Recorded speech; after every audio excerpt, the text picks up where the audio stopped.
Sleepy town settling for the night, where the Owens women live their lives. And it's about time that the back porch light comes on at that house down the street,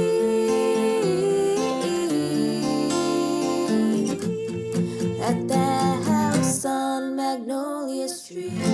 Hey, Witchy. Hey, Witchy. We're gonna get down to it. We're getting on down.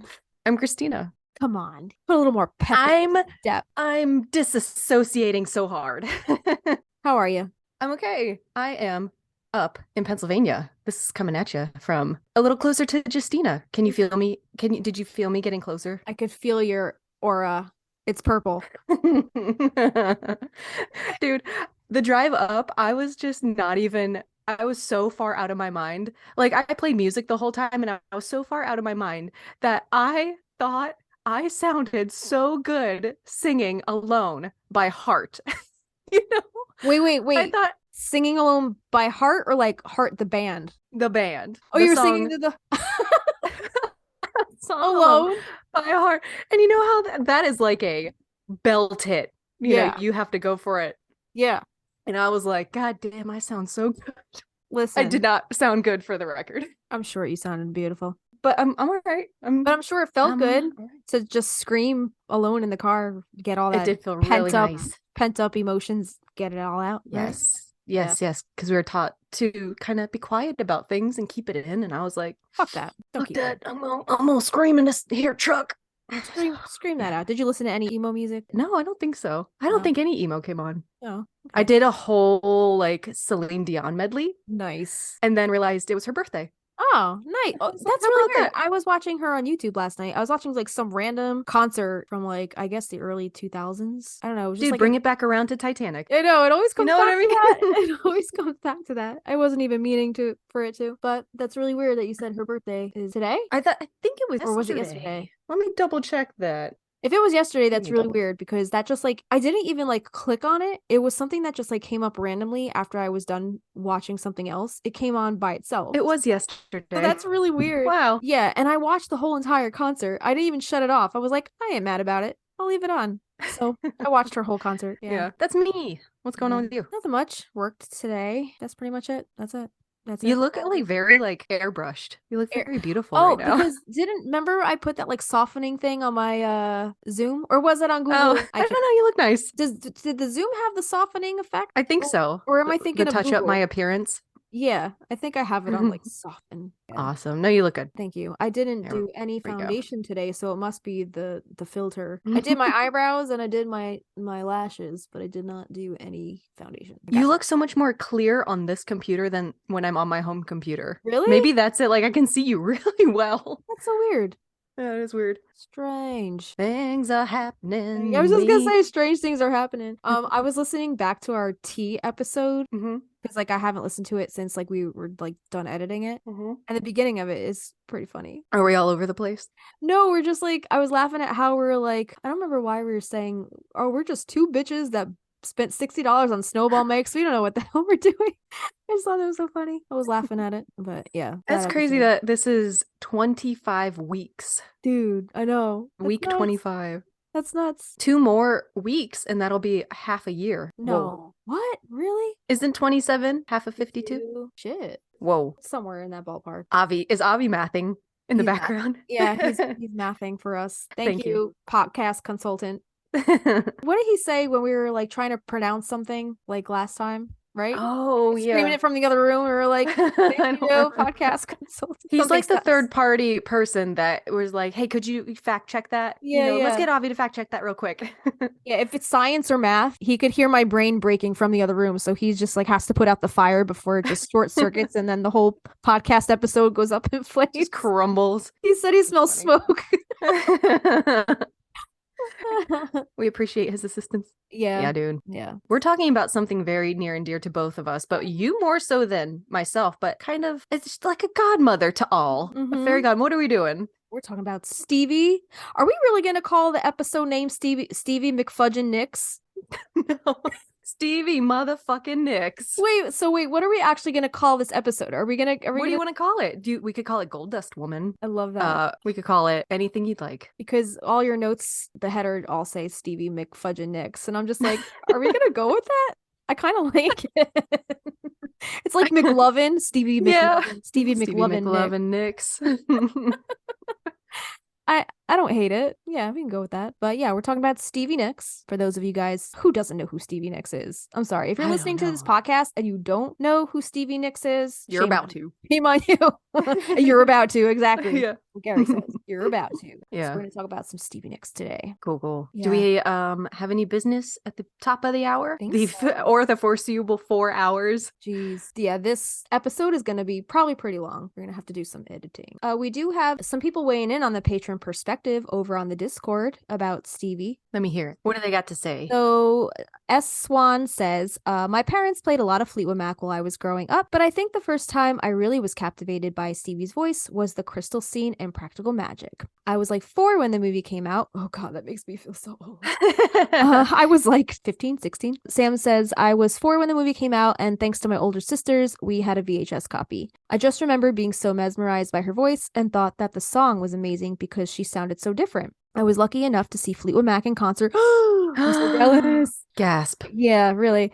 In concert in 2019, and it was literally so magical. They were all so good, but Stevie just epitomizes magic, and I love that my first memory of her is from Practical Magic. Dude, that's amazing. That is Thank amazing. you for, I love having patron perspective because like we have our own stories. I don't have a lot to say in this topic, but you do. And like, I know there are a million, not, sorry, my ego. There are many people listening that probably have Stevie Nicks stories that we could have also shared, but y'all, for those who don't know who Stevie Nicks is, we're gonna lay her out for you. But long story short, she and Lindsey Buckingham joined Fleetwood Mac, right? Which we're gonna tell you a little bit about. But she contributed music to the Practical Magic soundtrack. Yes, there are 2 songs on that soundtrack with her vocals, and that's why we are covering her today. And she is also like the supreme witch, right? Which we also talk about a little bit later on because she was. Oh, you added it. Yeah, she was an American Horror Story, and I think she played the Supreme, or somebody like really high up in the ranks of the Coven. I'm glad you added storyline that stuff in. Yeah. So we'll talk a little bit about American Horror Story later, but yeah, she's just a rock goddess in her own right, and the fairy godmother of all aspiring witches. Right. I really would love I've seen this somewhere else. Her and Dolly Parton played sisters, but like the opposite sisters, you know what I mean? Stevie is the dark one and Dolly is the light one, but just had a movie together, like a musical movie. I think would be amazing. That would be adorable. That would be the cutest musical ever. Yeah. So tell me what your earliest deepest memories of being introduced to Stevie Nicks are. This is a rabbit hole. Are you ready for this? Okay. I wrote out like an entire mini memoir of I'm gonna minimize my window and just watch you tell this story. I'm not gonna read ahead. Okay. I'm ready for the tale. Okay. It's a tall tale. It's a very tall tale. I really elaborated on a lot here because she's pretty much ingrained in like the fabric of my entire life from a very, very young age. Like my parents, I remember listening to the Fleetwood Mac records, and we had a small apartment above my grandmother's house. I just remember always seeing their music videos playing on TV. MTV was huge in our house. Also, my dad had some cousins that he was close with, and they were obsessed with Stevie, and they would always sing and dance to her music when they came over. And they were also like super into like astrology and stuff. So it just cool. It just like right off the bat, even as like a little child, it just like piqued my interest, like the whole like mystical kind of vibe. And also really cool. I'm actually going to a Fleetwood Mac tribute concert with those very cousins for my mom's birthday this coming May, which wow, that's awesome. So excited about it. Yeah. So my parents would also take me and my brother on country drives and day trips to a place called New Hope, Pennsylvania. And I know you said you grew up in Pennsylvania, but I don't know. Pennsylvania's huge, so I don't know how far New Hope is from like where you grew up. But Pennsylvania, if it's up near your neck of the woods, then it might be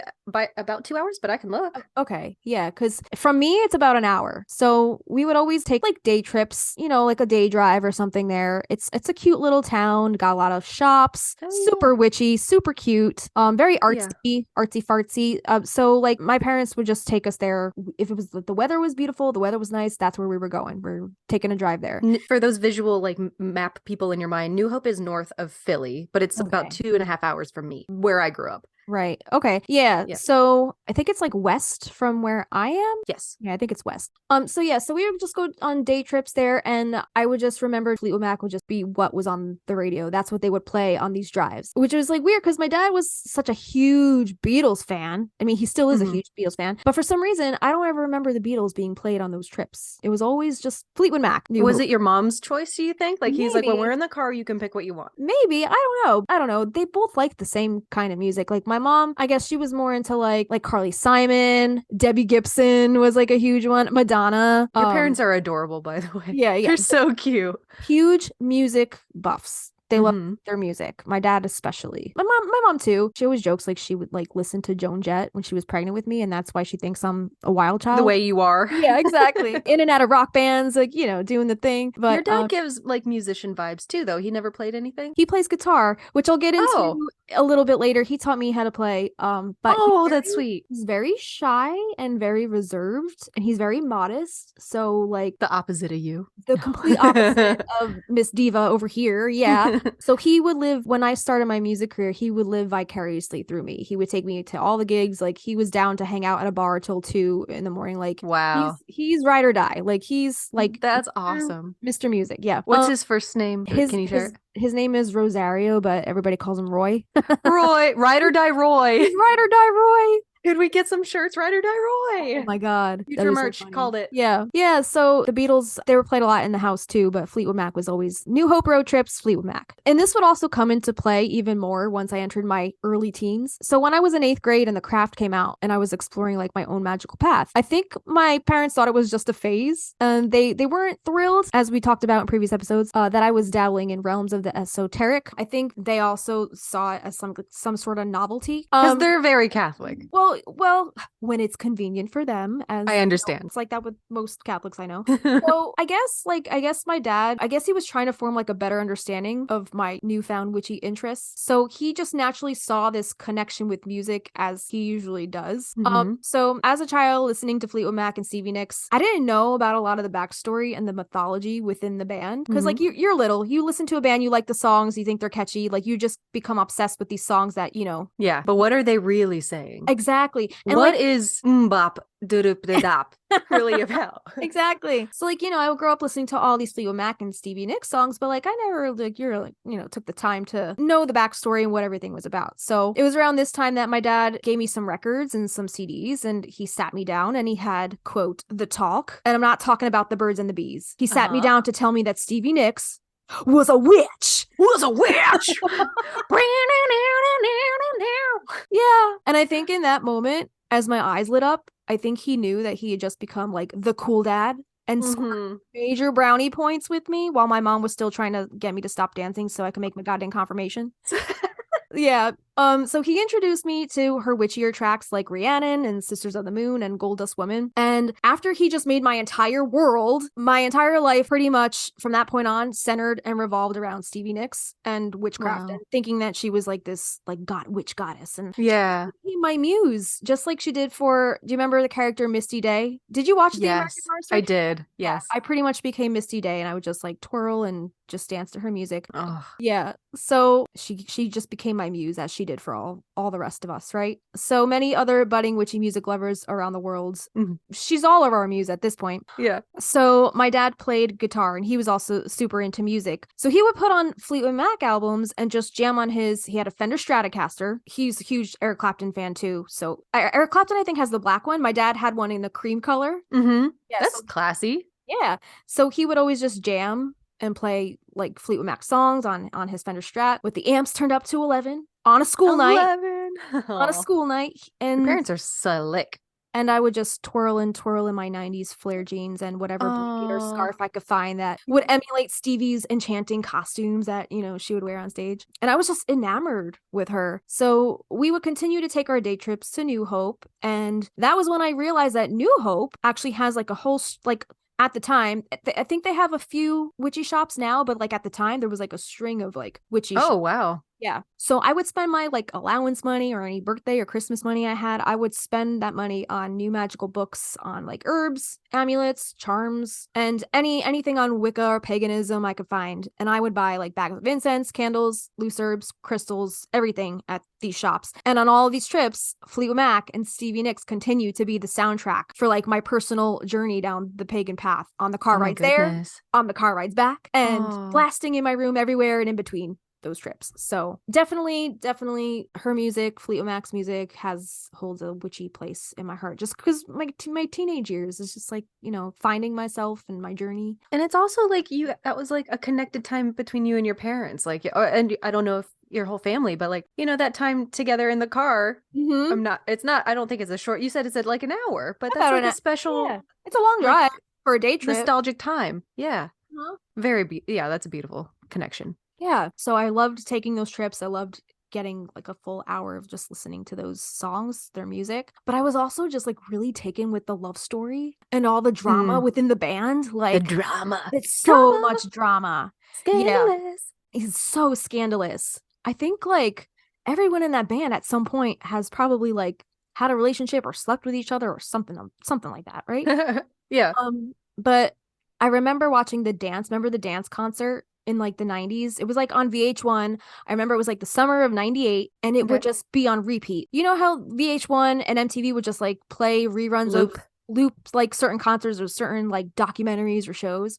Yeah. I remember that one was like always on TV that summer. So whenever I caught it, I would just like remember just stopping what I was doing and I would just watch. I would just watch entranced. And I remember watching them perform Silver Springs. I feel like we've talked about Silver Springs during that performance and just like watching the way that she would just like cast her spell on Lindsay as she sang to him. Her eyes just like pierced his soul. And every time that came on, I had to just like stop what I was doing to watch it. I think I even wrote in like a journal about it, like, oh, I'm watching Fleetwood Mac on VH1 or something. No way. Yeah. Pretty much every journal I've ever had as a teenager was scribbled with Rhiannon lyrics and pentacles.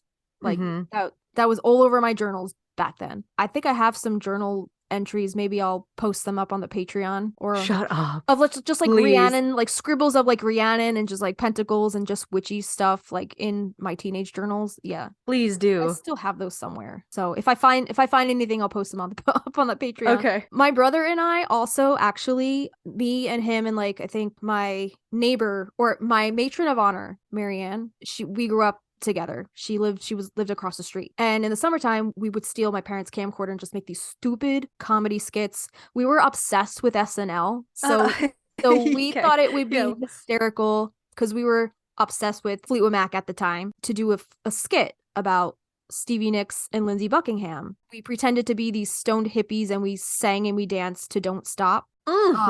Yeah, we were not dressed like them at all. Like our costumes were not. There was no budget for this. There was zero budget. I think I had on like a crop top tie at the waist, like polyester shirt with bright flowers on it, a pair of like bell bottoms and like white platform shoes, like wow, this high. My mom let me wear these to school. She's gonna deny that, you know that. Well, she knows she let me wear them to school. She saw what I left in oh well, yeah, you know, when I Marco'd you with all those dresses in my 20s, and she's like, I did not let you out of the house. There's no way I let you out like that. Oh yeah, you did. You did. So that's a big ass heel. That's like 5-inch heels, 6-inch heels.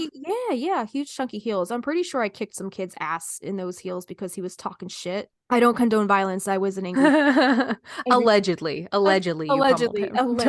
Exactly. School bus drama. Oh yeah. So me and my brother made this skit that I have it, and I actually edited it when I was older, once I had like access to like, you know, video editing software and special effects. I actually edited like old raw footage that I found. And it's going on the Patreon, right? It's going on the Patreon. But also aside from the Patreon, I also want to do a separate video of maybe like our commentary while watching it because I want to see your reaction. Because this is fun. I would love that so much because I wanted to do that for your other video you posted about the zombie. What do we call it? The raptor.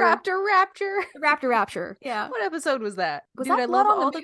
It might have been. Oh yeah, because we were talking about the rapture. Yeah. I like your quizzes you've been putting up. We should do those. You like those on the Instagram? Yeah. Okay, good. I like those a lot. Good. The Yeah, Raptor after. Anyway, we'll keep doing those. but I was watching that at work. So I couldn't I had so many questions. I don't remember what they were, but we should definitely do this one, like a live reaction. Yeah. We'll record it and yeah, we'll post all your reactions because dude, it's so funny. We look nothing. We're not even dressed like them. We don't look like them at all. We're just using their names because like we were obsessed with them at the time. Like, you know, Cute.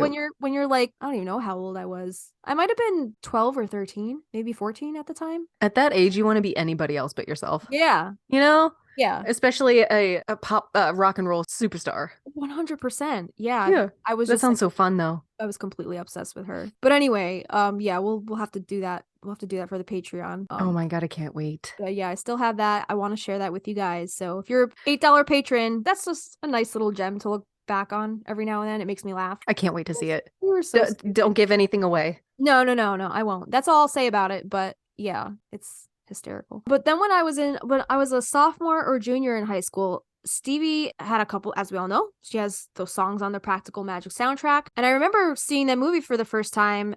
And I thought that they could not have gotten anybody better for this soundtrack. I was like, that just confirmed everything for me that she was a witch. I was like, oh, she's got songs on a witch soundtrack. She's definitely a witch now. Yeah. Like, if there was any doubt in my mind, you know, that like I had when my dad told me that she was witchy, I was like, you know, the only other witch I know that has made music is Firuza Balk. She has a couple songs. Does she? And the one song is really good. I had it on like repeat for a while. I don't remember what it's called though. All right. But yeah. I had no idea. Do you know anybody else? Well, I knew Firuza Balk was a witch. I didn't know she made music. But Florence and the Machine is that's what I was gonna say. Right? Yeah. Florence and the Machine is pretty witchy. Lana Del Rey has kind of a witchy kind of vibe to her. Yeah. We'll talk about Stevie's. You mean like our generation? No. I was just saying like somebody who's been so connected to witchcraft, but she's never really come out and been like, yeah, I'm a witch. She's always kind of skirted around the subject. Who? Stevie. Oh yeah.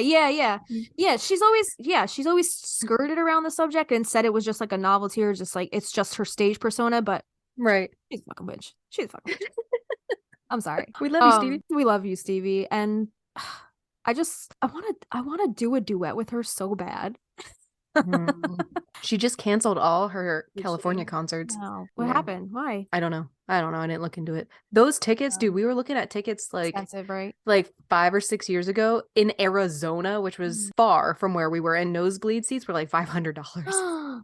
Jesus. They were expensive. Yeah. I know she was touring with Vanessa Carlton, and which we'll also talk about a little bit later. Her and Vanessa Carlton are super, super close, super good friends. And I cannot imagine. Oh my God. Right? And Vanessa's actually been touring with her, I think, since her second or third album. I think her third album, because I'm a huge Vanessa Carlton fan. So I watch. Yeah. So I also watch a lot of Vanessa Carlton interviews. And I think she said that she met Stevie when she was recording her second album. Okay. She like met her in a studio, and Stevie asked her to come on tour with her for like, I think either to tour her second album or maybe tour her third. I don't remember, but yeah. So they've toured together for a while. And yeah, I think she was just touring with her for this tour. I think I saw her selling tickets for like a Stevie Vanessa tour. I wonder what happened then. Yeah, I don't know. I hope she's okay. I hope everything's okay. But anyway, so going back to me seeing her or her hearing her songs in this soundtrack for Practical Magic, Stevie and witchcraft for me in the late 90s, they're pretty much synonymous, you know? And then in 2001, she released her Trouble in Shangri-La album, which I was also obsessed with. I was like, ooh, new Stevie material. Like I really hadn't heard of anything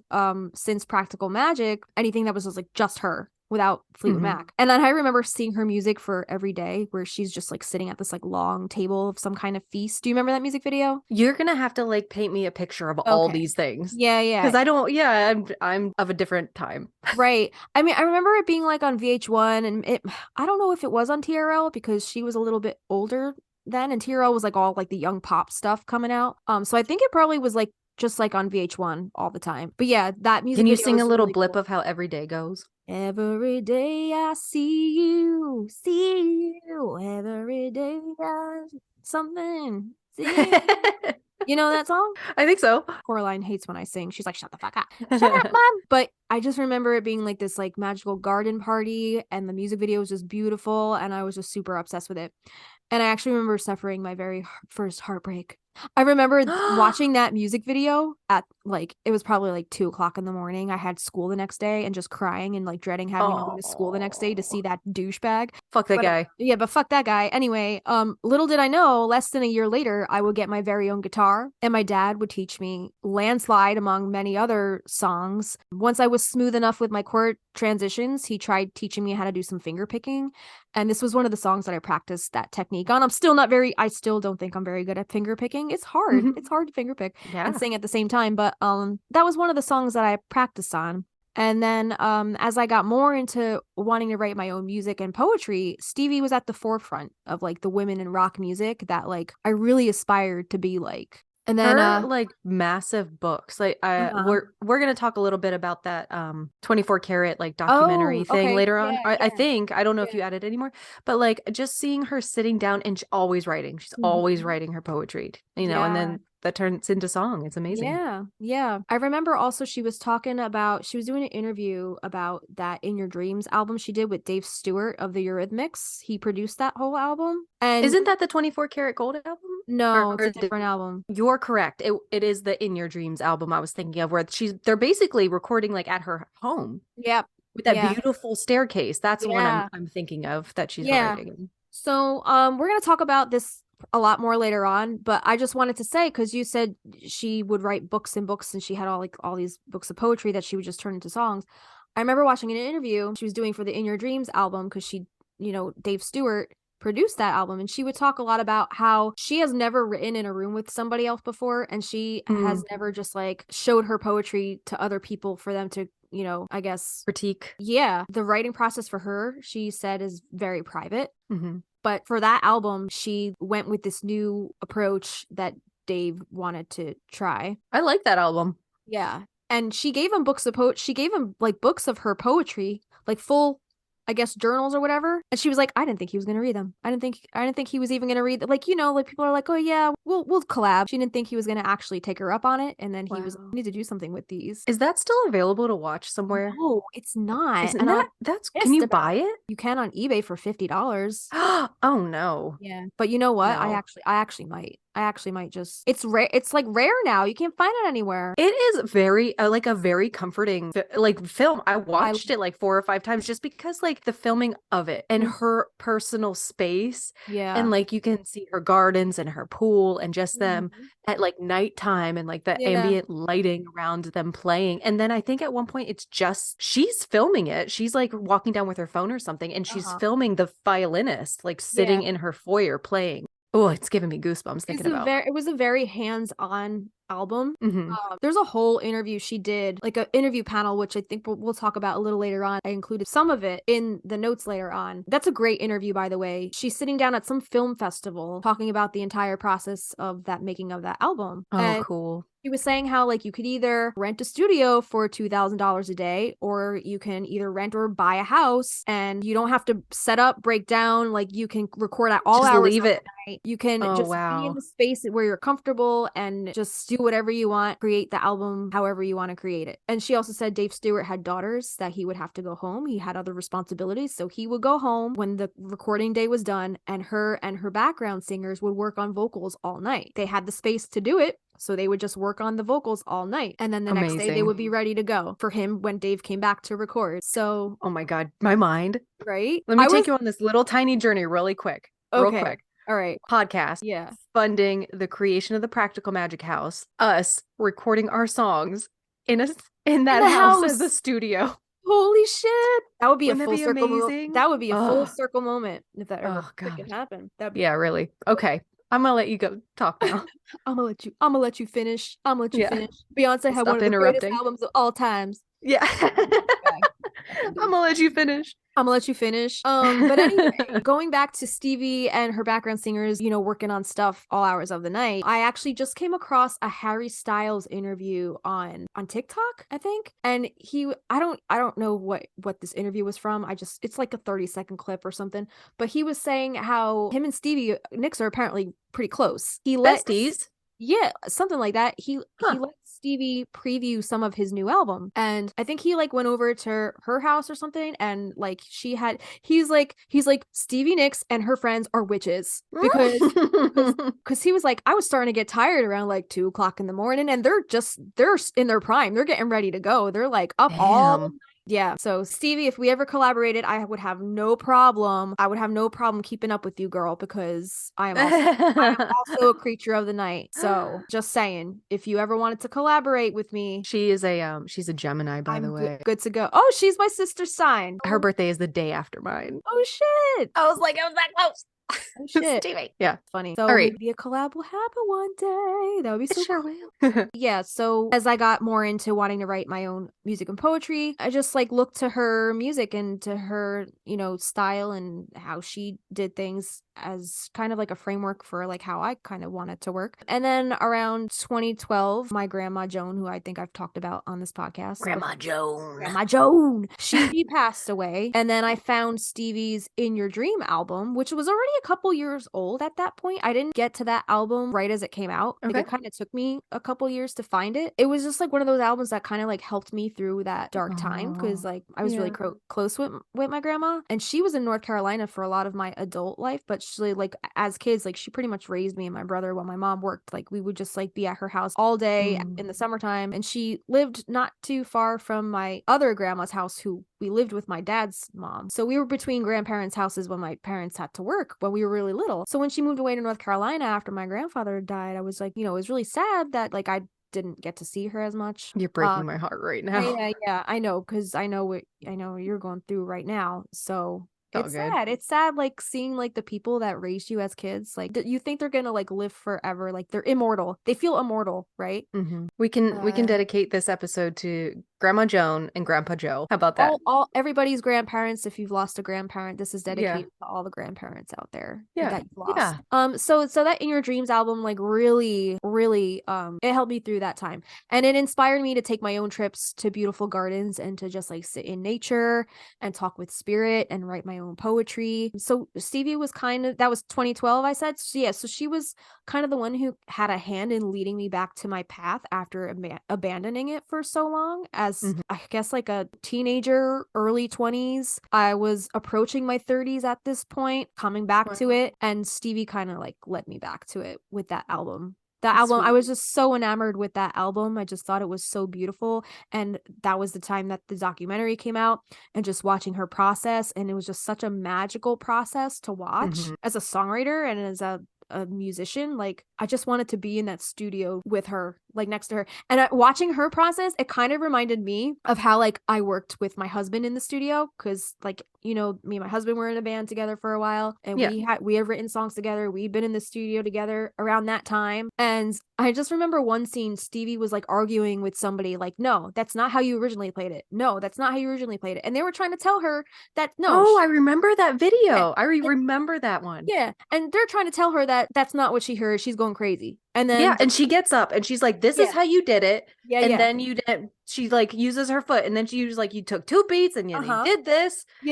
She was like, I know I'm right. Christina, I can't even tell you how many moments I've had like that in the studio with men, because they think that, like, and that's one of the things about being a woman. To gaslight you. Like, they'll give up. They'll give up. Being a woman in the music world, like men try to fucking gaslight you all the time and make you feel like you don't know what the fuck you're talking about because you're just a girl. No, fuck that. So I saw that scene and I was like, you go, Stevie, you tell him, because I know exactly what you're talking about. I can't tell you how many times I've been talked down to by a man because they're older, or because they think they know more, or because they're more technologically inclined. But dude, I know my ear. I trust my ear. My ear is the sharpest. Stevie would be proud. Stevie would be proud. Yeah, for sure. So all you women out there who are doing your thing, all you women musicians, don't let any man boss you around in the studio. You tell them how it is. That's it.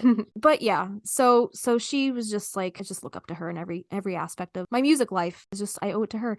And then I did walk down the aisle at my wedding to a harp and cello rendition of Crystal and Amas Veritas of that score on my wedding day. Beautiful. So she's just ingrained in every single aspect of my life.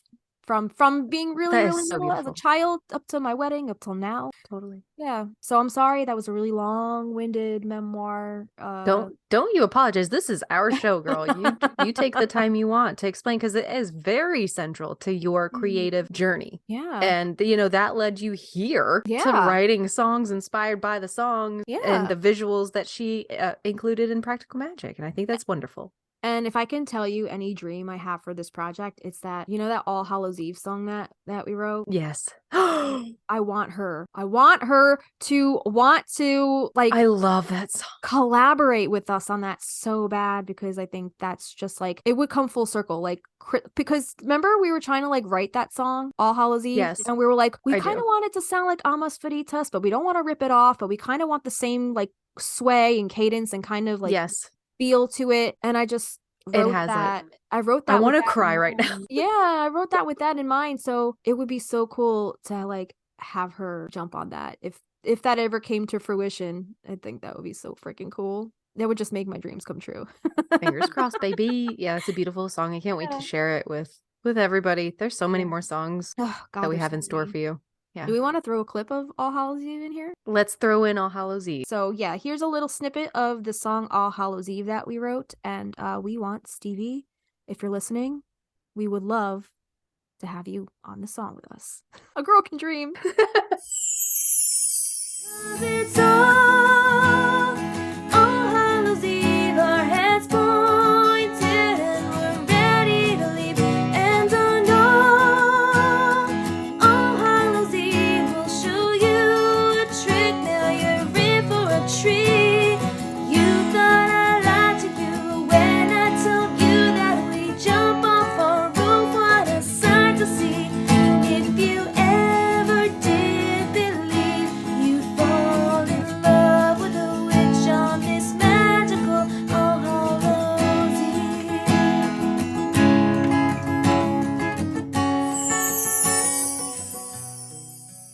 I really love that song so much. It has like a sweeping, you can feel it in your body. Like, I It's love like, that song. not only do you feel all the feels of Halloween and the end of that movie in that song, you also just like feel the romance. And It's so hopeful. right? Yeah. I love it. I want to record it right cracking me now. up. But anyway, so tell us, was the Practical Magic soundtrack your first foray into the world of Stevie Nicks, or did you listen to Fleetwood Mac or anything before that? I think I heard her song Too Far from Texas. I love that song. I love that song too. It's really good to harmonize too. But I like, love harmonizing with it too. I had probably heard Fleetwood Mac's music. I just was not in, like, if I was listening to something growing up, it usually wasn't my choice. But like when I started picking my own music, it wasn't classic rock. So her coming into my life happened when Practical Magic happened. And then I started to, really deep dive on it. Yeah. And just her coming out with the In Your Dreams album, it was like huge for me, and like all the songs on there, like that to me is like when I really started following her, which is so late in the game compared to all her other stuff. But she is part of my pop pantheon. I'll segue into that, as for the priestess training, we had to like create a elemental representation. It didn't matter what it was, but I used 4 different women that represented the earth, air, water, and fire. And to me, she is air, because she's always floating. She's always like twirling, and she's light. Well, and she's a Gemini, right? And that's an air sign. Yeah. So I made a little wheel of all the pop pantheon women. I think Cher was on there. Cher was fire. Celine Dion was water. Because of Titanic. Of course. Stevie was air, and Dolly Parton was earth. Oh, so those were my 4. Wildflower. Exactly. What I did was I put their image and superimposed it in like a religious devotional candle style. Love that. In the image. So we can share those if you want to print that out and put that, if they are part of your pop pantheon, because they are for me, and they symbolize what Justina was saying, like how hard it is to be a creatrix of any kind. I write music now and then, but if you are an artist, any kind of creator, or just feel like they're connected to you in some form in your life, I'll make sure that I can share these with you. And you could print them out, put them on a little devotional candle, and they sell like replacement inserts for those candles. So if you burn it down, you don't have to get rid of the candle. Just buy the Yeah. replacement, pop that in, and Oh, that's Bob's cool. I your didn't know they uncle. sold replacements for those. Yeah, I mean, they're really inexpensive to they're begin like with. $1. Yeah, you can find them in like literally any kind of like farmer's market or a grocery store. They sell them in too. You had written in here the question of would I be interested in sharing? And sure, yeah, I think that would be a lovely idea. That would be so cool. Didn't you even do a whole YouTube video on the Pop Pantheon thing? I did. I don't know if I printed out her picture, but we can link the video. I really don't remember. I'm Okay. so sorry. I'm so No, it's all unprepared good. for this I episode. mean, if you have a YouTube video, we'll link it in the show notes and Okay. our hero source page. But I remember early on when I first came across your YouTube channel, I was just kind of like binging all your videos, and I'm not a stalker, I swear. But I remember you were doing a episode on the witch broom. You were making your own besom. I think you had on. Did you have Rhiannon playing in the back? I think you had a Stevie Nicks song or a Fleetwood Mac song playing while you were making that. Oh. And I was like, she's my people's. I'm gonna be friends with this girl. I'm glad. Yeah. So Yeah, you have a really good memory. It's not blacked out for me. no, I watch and absorb everything. Everything that I watch, I absorb and I like store it for another time. For blackmail. For blackmail. Hey, remember that time? Hey, Christina, you know all those Marcos you send me from the toilet? Well, guess what? Blackmail. Blackmail. So Hashtag funny. blackmail. Hashtag Yeah, cool. Yeah, we'll share those. It might not be right away. We have a few other things in the pipeline, but we'll share those with the patrons if they want a printable. Yeah. Oh, show. Cool. All right. So I think we're gonna get into the meat and potatoes of this episode. Okay. We're gonna talk about Stevie and I guess her career a little bit. Okay. But before we get started, I just wanted to introduce one of our sources that we will be referring to frequently throughout this episode. And that book is A Gold Dust Woman, the biography of Stevie Nicks by Stephen Davis. He's also the author of Hammer of the Gods. I've never heard of this book, but that's the tagline on the bottom of the Gold Dust Woman book. Okay. So he also wrote that. If you know that, then that's what he also wrote. He's an American preeminent rock journalist and biographer. He has written numerous bestsellers on rock bands, including the smash hit Hammer of the Gods. So I guess that's also a rock memoir of some sort. I don't know what that one's about, but apparently it's a bestseller. So he also collaborated with legendary musicians Levon Helm and I love Mick Levon Fleetwood. Helm. Yeah, Levon Helm is the drummer for the band. Oh, okay. He's a handsome man. I mean, I think he's still alive, but drummer and lead singer.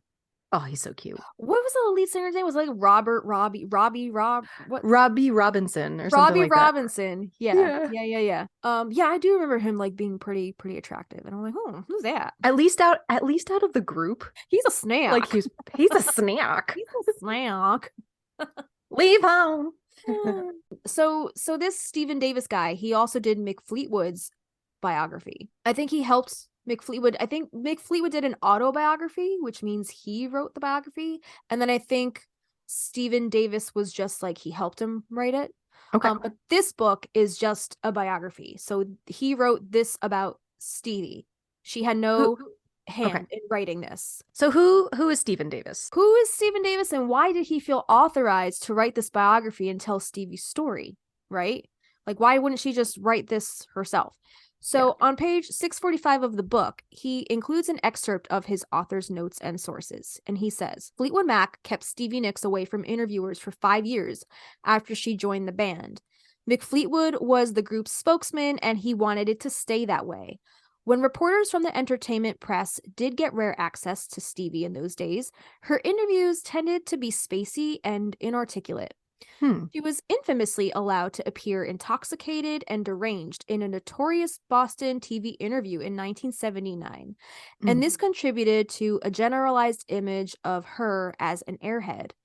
But this changed when Stevie started her solo career in 1981 and began giving interviews, a game at which she proved quite adept. For the next 35 years, she gave intimate, informative, and highly quotable interviews to the media as she promoted her records and concert tours. Interestingly, her most articulate comments tended to be published in English newspapers and magazines, especially if a woman was asking the questions. So since Goldust Woman is an unauthorized biography, he says, I have used reliable published interviews, taped interview transcripts, and Stevie's own writings to let the reader hear her voice in a consistent register to get a feeling for her interior life in her own words.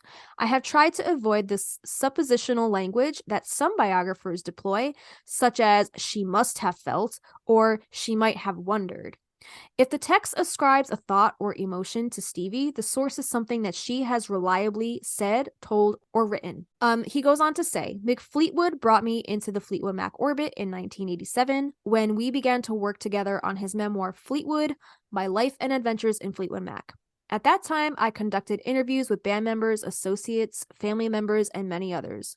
Our book was published in 1990 and became an international bestseller, and the foundational text for almost every book written since about this band.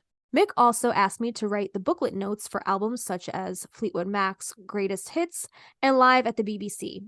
While researching Goldust Woman, I returned to these original interviews and conducted additional research relating to Stevie's more recent career as a solo artist, mostly with friends, former friends, musicians, and professional colleagues, except where noted, most of my sources requested anonymity. So several published books were helpful in assembling the puzzle of Stevie Nicks' life and times. I just named a few here. There's so many others that Davis includes in his excerpt, and we can include that list of references. I'll type those up and include those in the show notes for anybody who wants to do their own deep dive down the Stevie Nicks rabbit hole. But there's a lot of references there. But some of the notable ones that he references in this book are Making Rumors by Ken Callier with Steven Stifel, Storms by Carol Ann Harris in 2007, Bumping into Geniuses by Danny Goldberg in 2008, and we'll reference some of Danny Goldberg's involvements with Stevie a little later on. Petty, the biography of Warren Zanes, 2015.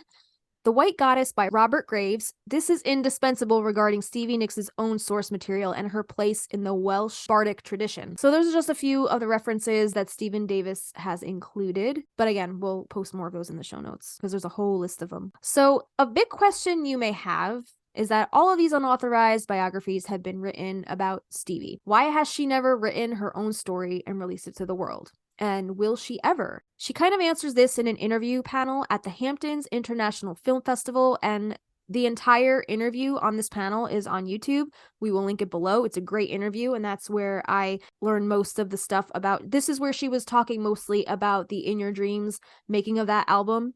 Because I believe at that film festival they were doing a screening of, or premiere, they might have been premiering it at that very film festival, that whole documentary. Okay. So she did a sit down and she did a whole panel, and she answered a lot of these questions. And one of the questions, somebody actually asked her, will she ever write her own tell-all book? And this was her exact answer. So she said, I'm not ever going to write that kind of book. If I ever write a book, it'll be vignettes. It'll be the day I joined Fleetwood Mac. It'll be the day I met Lindsay. It'll be the day I decided to do a record with Dave Stewart. It'll be all the magical moments. I am never going to write a book to drag people through the dredges of my life, because I don't think people need to know that. I think that everybody has heard me do enough interviews, on drugs. Everybody knows there were some very bad times in my life, but you know what? I survived and I'm okay. And I try to tell people about whatever anybody says. You want to talk about Klonopin? She says, I'm like, sit down. Let's talk about Klonopin. You want to talk about cocaine? Sit down. Let's talk about cocaine. Let's talk about, watch the video of I Can't Wait and watch and look at my swimming eyes and think, could you just lighten up on the booze, the coke, the cigarettes, the pot for just 2 days while you made $1 million music video? It's like, yeah, I know I would love to talk about it with you, but I'm not going to write about it in a book because everybody already knows. So what I would write about are the things that knocked me out as I went through my life. The men that just knocked me out, the music that knocked me out, my friends that just continue to knock me out every day, today and 50 years ago, how it all started in each little genre of my life, how that all started, the really beautiful romantic things. That is the stuff that I would love to tell y'all. I went on the road with Anne and Nancy for a week and we just had a ball. We did a lot of drugs, we had a great time, and you know what? I think they wrote about it, and I wish they hadn't because I thought that was private. And I happen to have amazing respect for Ann Wilson. I think she's one of the best singers in the world. I think she's right there behind Robert Plant. I think that Nancy Wilson, and I've told her, she said she's right there behind Lindsey Buckingham and Waddy Wachtel, which I think was her guitarist for a really long, like, he's been her guitarist for a really long time, and Dave Stewart, and those amazing guitar players. She goes on to say, I love these girls, but I would have preferred that they have left me out of their book, because we weren't best friends our whole life. We spent a little time together and we influenced each other, but I would have preferred that they left me out of their book. So if I was going to, they will not be a vignette in my book. So, you know, I'm sure a lot of stuff goes on behind the scenes on tour, like, you know, touring with other people. And she just doesn't want to drag people through the mud, you know? Yeah. I'm sure there's a lot of things that people were expecting to be private, just like she said, yeah, I went on tour with these girls. We did a lot of drugs, but you know what? I thought that was going to be private. I didn't know they were going to put me in their book and write about it. Exactly. So she doesn't want to go that route. If she was ever going to do her own biography, autobiography, those are the That's things. admirable. Yeah. Yeah. Because so many people write these tell-alls these days, and it's just like everybody's jumping to read them because they want to know all the dirt. Like, what celebrity did this to them? What celebrity did that to them? Who's a fucktard in Hollywood? Like, yeah. Come on, everybody's got dirt, but she don't want to put that out there. Yeah, it's awful that people are always looking for flaws. They're like, oh, there's got to be something that they've done.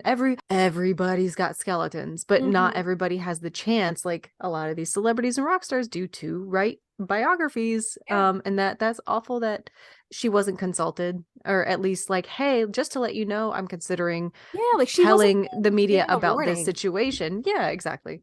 Right. Like if somebody were to like write anything about me, I want to be given a heads up before anything, like, you know, anybody put me in their book. But like, what are you writing about? You know, because like, you know, we all do stupid shit when we're in college, when we're younger, when we think no one's watching. Like, you know, we all do stupid shit. I have like Facebook pop-ups from fucking 15 years ago of statuses I wrote, and I'm like, oh, we're gonna delete that. You know, like it's so cringe. You're like, Yeah. No one's perfect. Everybody's human, and everybody acts like they have a leg up on everybody else when like, really, we're all just going through together. Come on, life. You know, we're all having our own human experience. So give the woman a break. You know, give the woman a break. So we're gonna take you through a little bit of like an overview. This is a very broken down, like bare bones overview of Stevie's career and an explanation of why she's like a notable figure in music. So there are, again, a lot of biographies on her, lots of interviews. If you really want like a full, more meatier, I guess, description of her life, but we're just gonna tell you a little bit about Miss Stephanie Lynn Nicks is her birth name. So she was born Stephanie Lynn Nicks on May 26th, 1948. Gemini sister. Raised in a musical family in Phoenix, Arizona, her grandfather was a country musician and her mother was a singer. She attended Arcadia High School in Phoenix and graduated in 1966. She started singing and writing songs at a young age, and she was inspired by artists like the Beatles, Janis Joplin, Grace Slick, and Jimi Hendrix. Janis Joplin was a big influence to Stevie as she started to perform. So we have a few excerpts from the book Justina was noting earlier called Gold Dust Woman. So Justina, you can take the quotations if you'd like. All right. So on page 57 of the Gold Dust Woman biography, it says, Bill Graham showcased San Francisco bands in San Jose, and these sometimes wild shows in 1967 were the first time Stevie Nicks saw the two women who would become her role models, Grace Slick, the elegant lead singer of Jefferson Airplane, and Janis Joplin, whose raw, bluesy vocals powered Big Brother and the Holding Company. Little did Fritz know it then, which is, I think, the first band that Stevie and Lindsay formed together. Little did they know, a year later they would be opening for a lot of these legendary bands. Cool. So then on page 65, it goes into a little bit about Stevie's perspective of Janis. And I think this is wild because Janis Joplin was never alive in my lifetime. So to hear about, this is not something in the book, I'm just saying from my personal perspective, Janis Joplin, I don't remember what did she pass, 60 something? I think it says in here somewhere. I don't remember when she passed, but not alive in my lifetime. So hearing anybody talk about Janis Joplin and like going through their experiences with her, who is still alive in my lifetime, it blows my mind because I look at these like rock stars who passed before my time. I look at them as these like, mythological creatures, like they never even existed. Do you still have that same kind of perspective of like rock stars from that like era, like Jimi Hendrix, Janis Joplin, even John Lennon was like, I think They're he passed their before my life is time. just so short, you know? They're the 27 club or something like that, right? Yeah. Well, not John God. Lennon. He wasn't. I No, don't. no, no. But I know, but like I know what you're talking about. It's just wild to me hearing Stevie Nicks talk about her perspective of Janis Joplin, who she actually shared stages with. Like, you know, To lose like Yeah. a colleague, yeah, like being in the music business, especially at the time that she is, I cannot even, the amount of like fortitude you have to keep losing people to the drugs that you are doing Yeah. Yeah. is very scary to me. Right. Yeah, so page 65 of the Goldust Women biography, it says Stevie's perspective. Here's her perspective of Janis Joplin. She said Janis Joplin had left Big Brother to go solo, an industry trend as talent managers separated the biggest rock stars from their original bands and started over with hired musicians. Fritz opened for Janis's new Cosmic Blues band at the Fillmore West in the early 1970s. Stevie said, "When I first saw Janis, she was very angry. The first band had run over time and she came on the stage screaming. She scared me to death. I was hiding behind the amps. She told them to get the fuck off her fucking stage and they wrapped it up. 20 minutes later, she goes on walks this girl in silky bell bottoms, a beautiful top, lots of gorgeous jewelry, wearing slingback low heels, feathers in her crazy big natural hair, lots of attitude, arrogance, sang like a bird. The crowd was in the palm of her hand. She was not a beautiful woman, but she was very attractive.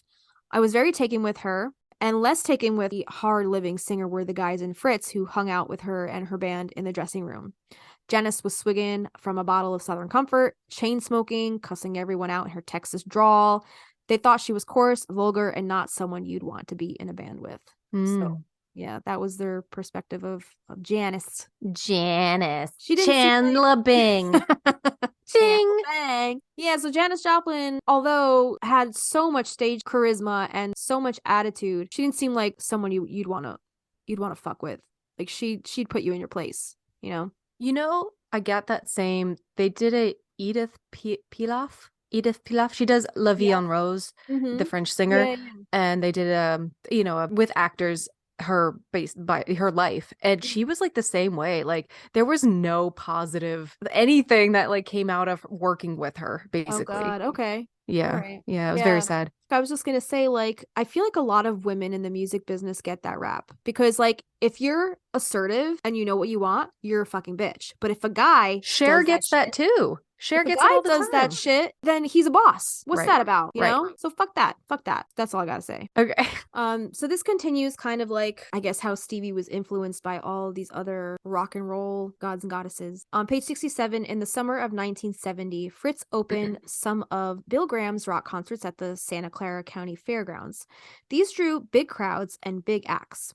They opened for Janis Joplin's new Full Tilt Boogie Band at the Fairgrounds on July 12, 1970, and also for Jimi Hendrix's band of Gypsies that summer in front of a reported 75,000 fans. Jimi noticed Stevie backstage, and he seemed to her to be a very humble, sweet, and an unpretentious person. During his act, as he was tuning his guitar, Hendrix looked over and saw Stevie watching him from behind the amplifiers. He stepped up to the microphone, pointed at Stevie, and told the crowd, "I want to dedicate a song to that girl over there." Legend has it that the song he played for her was Angel. Isn't that cute? Yeah.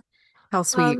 So later, Stevie said of Hendrix, "I saw him play once, and I remember thinking, I want to wear white fringe. I want to tie a beautiful scarf in my hair." So through all of this, Stevie Nicks watched and learned, taking her lessons as she found them. So from Janis, I learned that to make it as a female musician in a man's world, it's going to be tough, and you need to keep your head held high. From Jimi, I learned flamboyance, grace, and humility, but neither star would see the end of 1970. A few months later, both Janis Joplin and Jimi Hendrix died of drug overdoses, a national tragedy, both at the age, there you have it, 27. The 27 Club. So young. Yeah, it's sad. Very fast rise.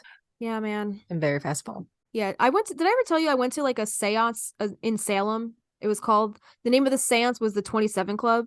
And the whole point Oh, of the seance, like they were trying to like reach all of these like that rock group. stars, that whole group. Yeah. So like Jimi Hendrix, Janis Joplin, Jim Morrison, Kurt Cobain, Amy Mhm. Winehouse, all 27 Club. Wow. Crazy, right? Yeah, that's wild. Did Yeah. anybody come through? Um, I think it was all staged. There was like a bottle of I don't know, what did Jim Morrison drink? Jack? I'm- No, that was Janis Joplin's drink. There was a bottle of something on the counter and it like fell and it crashed to the ground. Oh my. And then there were like chains once the chains started rattling, I was like, this is fake. This is bullshit. This is bullshit. I want my money back. Charlatan. Yeah. Charlatan. Shit. I want to make that a gif of you just doing that. Charlatan. Yeah. So that was fun. But Very cool. it was a cool experience. It was very creepy. It was like in the basement of like this like VFW, like this church hall Yeah. at night in Salem. It was like Yeah, that's scary. It was a midnight showing. It started at midnight. So this shit went to like Did 1, Avi do it 2 in the too? morning. Yeah, we both did it. Oh my God. I was shaking the whole time. I was like, is this Oh real? my Is this God. bullshit?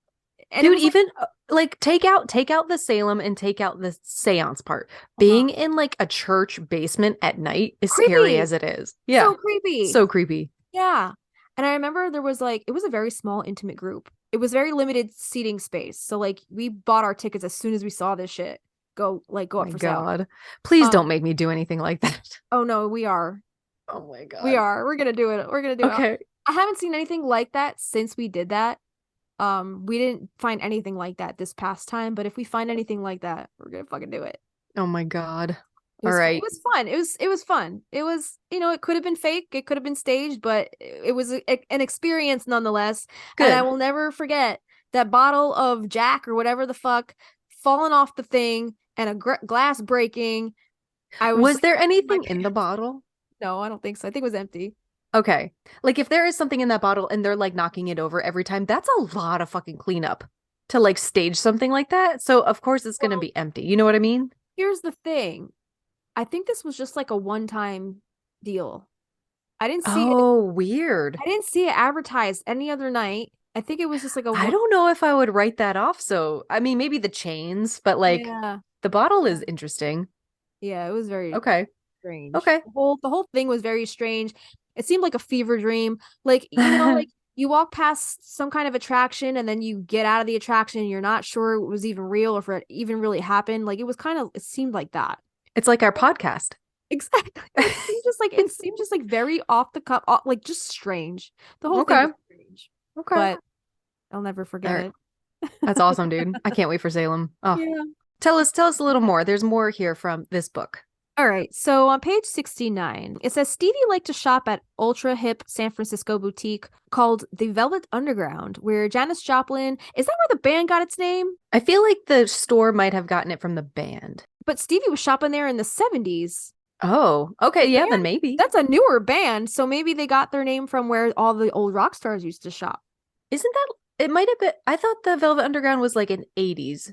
They're not super new, but yeah, I guess it would have been. But I mean, the shop first and then the band name? Yeah, because it says Stevie would shop at the Velvet Underground where Janis Joplin and Grace Slick bought much of what they were on stage. So if all these like rock stars from the 60s and 70s are shopping here, this place has been around for a really long time. But it says, if anyone, it was Grace Slick, electrifying siren of acid rock, whom she most admired as the archetypal female rock star. Grace was tall and aristocratic, a former debutante from suburban Chicago. She was older than most, born in 1939, and performed the Airplane's anthemic, hard-rocking songs with the elan of someone who had sophisticated dance training, moving across the stage with slinky feline assurance. Stevie liked that it wasn't Grace Slick and the Jefferson Airplane, and that Grace was part of the band and not on a solo trip like Janis had been in the end. That's kind of like Hayley Williams and Paramore. Like it's not Hayley Williams and Paramore. It's just Paramore or like Amy Lee and Evanescence. It's just Evanescence. Evanescence. Yeah. Velvet Underground started in 1964. Okay. Isn't that crazy? Okay, and Yeah. their name, it says, one day another colleague friend, Jim Tucker, came to visit the group at their loft carrying a paperback book he found in a street en route. A sexual expose by Michael Lee titled The Velvet Underground, and the name was ideal and was adopted right away. Okay. So the name came from, at least their band name came from that book. The shop, I'm not sure. Got it. Okay. All Cool. right. Well, good to know. Researching. Research, exactly. No, like it's cool like digging this stuff up and finding the origins of all of it, because like you hear these names and you never know where they come from, because they're from before your time. Mhm. Oh, very cool. My grandpa's So phone is ringing. oh no, who is it? Who is it? Maybe it's my grandpa.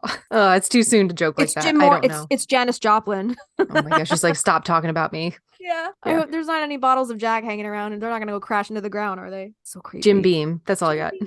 So it said that, so yeah, Stevie liked that Grace Slick was just part of the band. It wasn't like Grace Slick and Jefferson Airplane. It was just Jefferson Airplane. So Grace looked great in silk bell bottoms and stiletto heel boots. She wore Victorian blouses and antique clothing to photo shoots. Her soaring vocal bravado on the band's 1967 top 10 singles Somebody to Love and White Rabbit had turned the Airplane into a national brand, a group of hippie artists with commercial clout. Some of Grace's distinctive style definitely rubbed off on Stevie in those years when Fritz was one of the better local bands in the Bay Area. So yeah, Grace Slick, Jimi Hendrix, Janis Joplin, they really left a lasting impression on Stevie and the way she conducted herself as a female in, the music business back then in an up and coming band. Not only the style, but also how she carried herself on the stage and her persona and how she wanted to be branded as a female with the band. She Totally. didn't want to just be the female star and the backing band. No, she wanted to be a working part of that band. Right. So that's I can relate to that. You want to hold your own, like we were just saying, you want to hold your own as a female in the music business, because it's tough playing with all the guys sometimes. Right, but They don't take you seriously. You're a part of a bigger whole. Right. Yeah.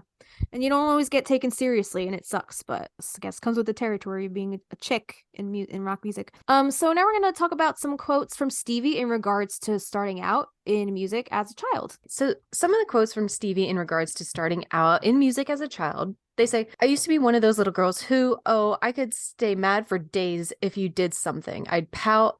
Absolutely. My mother would say, she's pouting. Don't even bother her.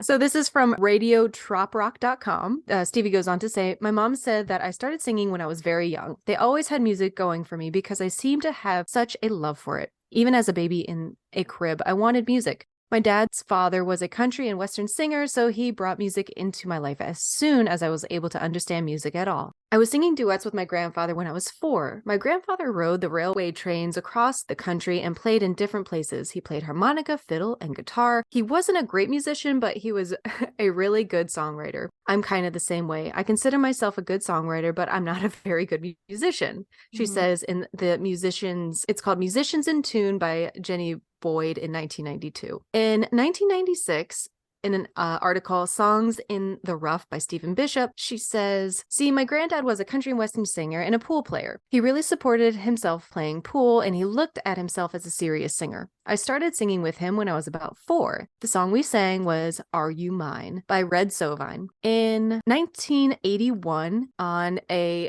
interview on the special RKO radio, Stevie says in regards to her early moments of singing, see, I moved a lot. I was born in Phoenix and I moved from there when I was a baby to Los Angeles. And I lived there until I was about 5.5 or 6. And then we moved to Albuquerque, New Mexico. And I lived there for 1.5 years, 2 years. And then we moved to El Paso, Texas. And I lived there for 5 years till the end of the 7th grade. Then we moved to Salt Lake City, Utah. And I lived there until the end of 9th grade. And we moved back to Los Angeles. And I lived there for my see, she does what I do. She marks it by the grade she was in. All right. I'm feeling it. So she lived in Los Angeles for her 10th grade and 11th grade year. And then they transferred to San Francisco to up by the Stanford University. So I was a brand new senior there. Then I went to junior college that was halfway down the peninsula in San Mateo for 2 years. Then I went all the way back to the other side of San Jose State University for another 3 years. Then I was in a band with Lindsay. And then Lindsay and I moved back to Los Angeles in about 1971. Wow. Quite the gypsy. Yeah. Literal gypsy. Like she exactly moved around a lot, it seems. In 1981, this is continued on from the special ROK radio, and this is on the effects of moving so much while she was growing up. I did make friends, I just didn't have time to make too many, so I was very adaptable. I learned to make friends quickly and to be accepted quickly because I didn't have enough time to waste. To be snooty for 6 months until I decided to come back down to earth and be a part of everything didn't work at all. So I just had to be real, amiable, and friendly and open to people. Or I would be alone for a year and then we would have to move. In 1983, she told Arizona Living magazine, they asked, what did you listen to when you were growing up? And she answered, the Ronettes. Have you heard of the Ronettes? Yeah. Or what, do you like them? I don't remember what they sing exactly. I probably know the song if I heard it, but yeah, Okay. I've heard of the Ronettes. Yeah, I it's like haven't heard of it's them. you know, like the old Motown girl groups, kind of like. Okay. Yeah, it says here like the Supremes, like a group like Cool. that. I forget who was the lead singer to them. Hold on. She says, yeah, that kind of girl singing group. And the Supremes, the Beach Boys, the Spinners, and a lot of R&B. Okay. Ronnie Spector, she was married to Phil Spector, who was a producer of the Beatles. He produced a lot of Beatles tracks, and he had that signature saying, like he created that wall of sound. That Ronnie Spector was, I believe, was his wife. I don't know if they got divorced. I don't know. Was Phil Spector on trial for something? Yeah, I think murder. Okay, he's got the real crazy hair. Someone. I think, okay. Oh yeah. God. Wait. All right. Yeah. He looks crazy, basically. He looks bananas. All right. So in 1996, Stevie told Songs in the Rough, a month before I turned 16, my mom and dad said I could take guitar lessons. They really didn't know if I was going to like it or not, so they rented me a little guitar and hired a Spanish classical guitar player. And I took 6 weeks of guitar lessons twice a week. And this teacher decided he was going to go to Spain to study, and I loved his guitar so much that they bought it from him for me. That is so sweet. For probably $1,000. Woo. It was a Goya classical guitar. It was very tiny. I still have it. I sat down and wrote a song. It was pretty goofy, and it had a chorus and 2 verses, and it had an end. And from that second onwards, I knew I wanted to be a songwriter. That is wild. She still has it. At least that was in 1996. She still had that guitar. Yeah. Continuing on in that same article, on her first song, she says, okay, it went, I've loved and I've lost, but I am sad but not blue. I've once loved a boy who was wonderful and true, but he loved another before he loved me, and I knew he still wanted her. 'Twas easy to see. I truly had fallen cat's meow pajamas from an incredible guy, and he ended up going out. Oh, wait. Okay, that was the end of the thing. Yeah, that's not the song anymore. That's not the song. Okay. It would have been awesome. That would have been awesome if she was able to put the cat's meows pajamas in a song. Yeah. She says he was an incredible guy, and he ended up going out with one of my best friends, and they both knew I was going to be crushed. I think I've always called it I've loved and I've lost. When I said I'm sad but not blue, I was accepting the fact that they were going to be together. I was horrified, but I really loved both of them, and I knew they didn't do it purposely to hurt me. I don't know if you remember in the In Your Dreams documentary where she talks about writing the Twilight inspired we talk about that a little later on. Okay. Then I'll leave it there, but just like having that complete loss. Yeah. Very cool. Yeah, losses at like that age, everything is so heightened. Like the emotions, like everything that you feel is so much more dramatic. Yes. You know? Everything's a matter of life or death, right? Yeah. It's like that Romeo and Juliet complex. Like it's if I can't have them, then nobody will. Like you get crazy as a teenager. You fucking do some crazy shit for people that you love. Like it's nuts. You're totally right. Anyway, in 1992, Stevie told Jenny Boyd in the article, Musicians in Tune, I wrote my first song on my 16th birthday. I finished that song hysterically crying, and I was hooked. From that day forward, when I was in my room playing my guitar, nobody would come in without knocking. Nobody disturbed me. My parents were very supportive and wouldn't let anyone disturb me until I came out. They'd even let me miss dinner if necessary. It was that important. They could hear what I was working on at 16 years old, and they would leave me alone. Yeah, I can relate. Just let her process. Do you want to say anything? Like writing my first song was like that, pretty much that experience, just like locking myself in my room, just going through some chords and just like vocalizing my emotions at that time. Like, I didn't know Mhm. what I was doing. I had never written a song before, but when I did write my first song, I was like, okay, this is what being a songwriter is like. Aw. I can do more of this. I want to do more of this. It's an addiction. It's like a bug. Like once you write that first song, you're like, I'm gonna take over the world with my Here music. you are. Not really taking over the world, but Taylor Cracked your Swift magic did, world. Oh my God, I know. right? Look at her. So Look at her go. Her and her yeah. cats. Yeah. In 1997, Stevie told Interview magazine, "My granddad was a country western singer and he left his family and took freight trains and traveled all over, playing in bars and supporting himself by playing pool.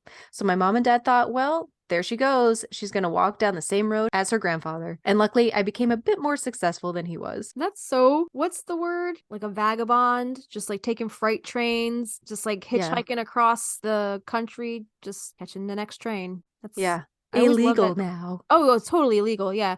But I remember that scene in Pee Wee Herman. Remember that scene did you ever see that movie in We Pee Wee? talked about this early on. Why does this keep coming back around? I don't know, but he jumps on that train to get away from that other guy, and he just like takes this train to another place. And I An was like, ex-boyfriend of mine, he used to do that? he kept trying to convince me there was a train track that crossed. This is like, I was 20 and they were 27, so still young. Okay. And like a train would cross where we would need to get from like the town to his house. And he's like, we just would hop on the train and hop off the other side. And I'm like, I'm not doing that.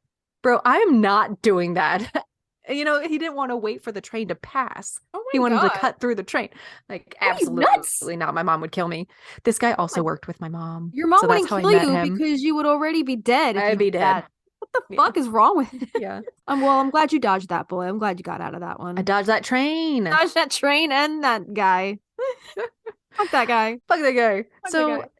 we're going to scoot over to 1967 through 1974. This is her early career in the formation of Fritz with her and Lindsey Buckingham. Do you want to take this? All right, so she moved to Los Angeles in 1967 to pursue a music career, and then she formed her first band called The Changing Times in 1968. Then in 1971, she formed the duo Buckingham Nicks with her then boyfriend Lindsey Buckingham, who also has ended up joining Fleetwood Mac with her, but we'll get to that. She signed to Polydor Records, or Buckingham Nicks signed to Polydor Records and released their self-titled album in 1973. The album did not sell well, and the duo was dropped from the label. They joined the band Fritz in 1972, and Fritz signed with ABC Records in 1973 and released one album titled Fritz in 1973. So here are just some quotes from Stevie on, I guess, her relationship meeting Lindsey Buckingham and then her eventual relationship with him. This magazine, Arizona Living Magazine, this article was released in September 1983, and this was in reference to Stevie meeting Lindsey Buckingham in 1966. So she says, "When I first met him, he was going out with somebody, and so was I, but I totally fell in love with him. I was captivated." Did you ever see Lindsey Buckingham when he was younger? Yeah, he's fine. You don't think he was hot? Like back He's in all right. when he was like younger? I He think had that his just, like- talent was hot. He just had that like hot rock star vibe about him. So I could totally see the appeal here, Stevie. Just saying. January 1988 in US Magazine. She said, "I met Lindsey when I was a senior in high school and he was a junior, and we sang a song together at some after-school functions. 2 years later in 1968, he called me and asked me if I wanted to be in a rock and roll band. I had been playing guitar and singing pretty much totally folk-oriented stuff.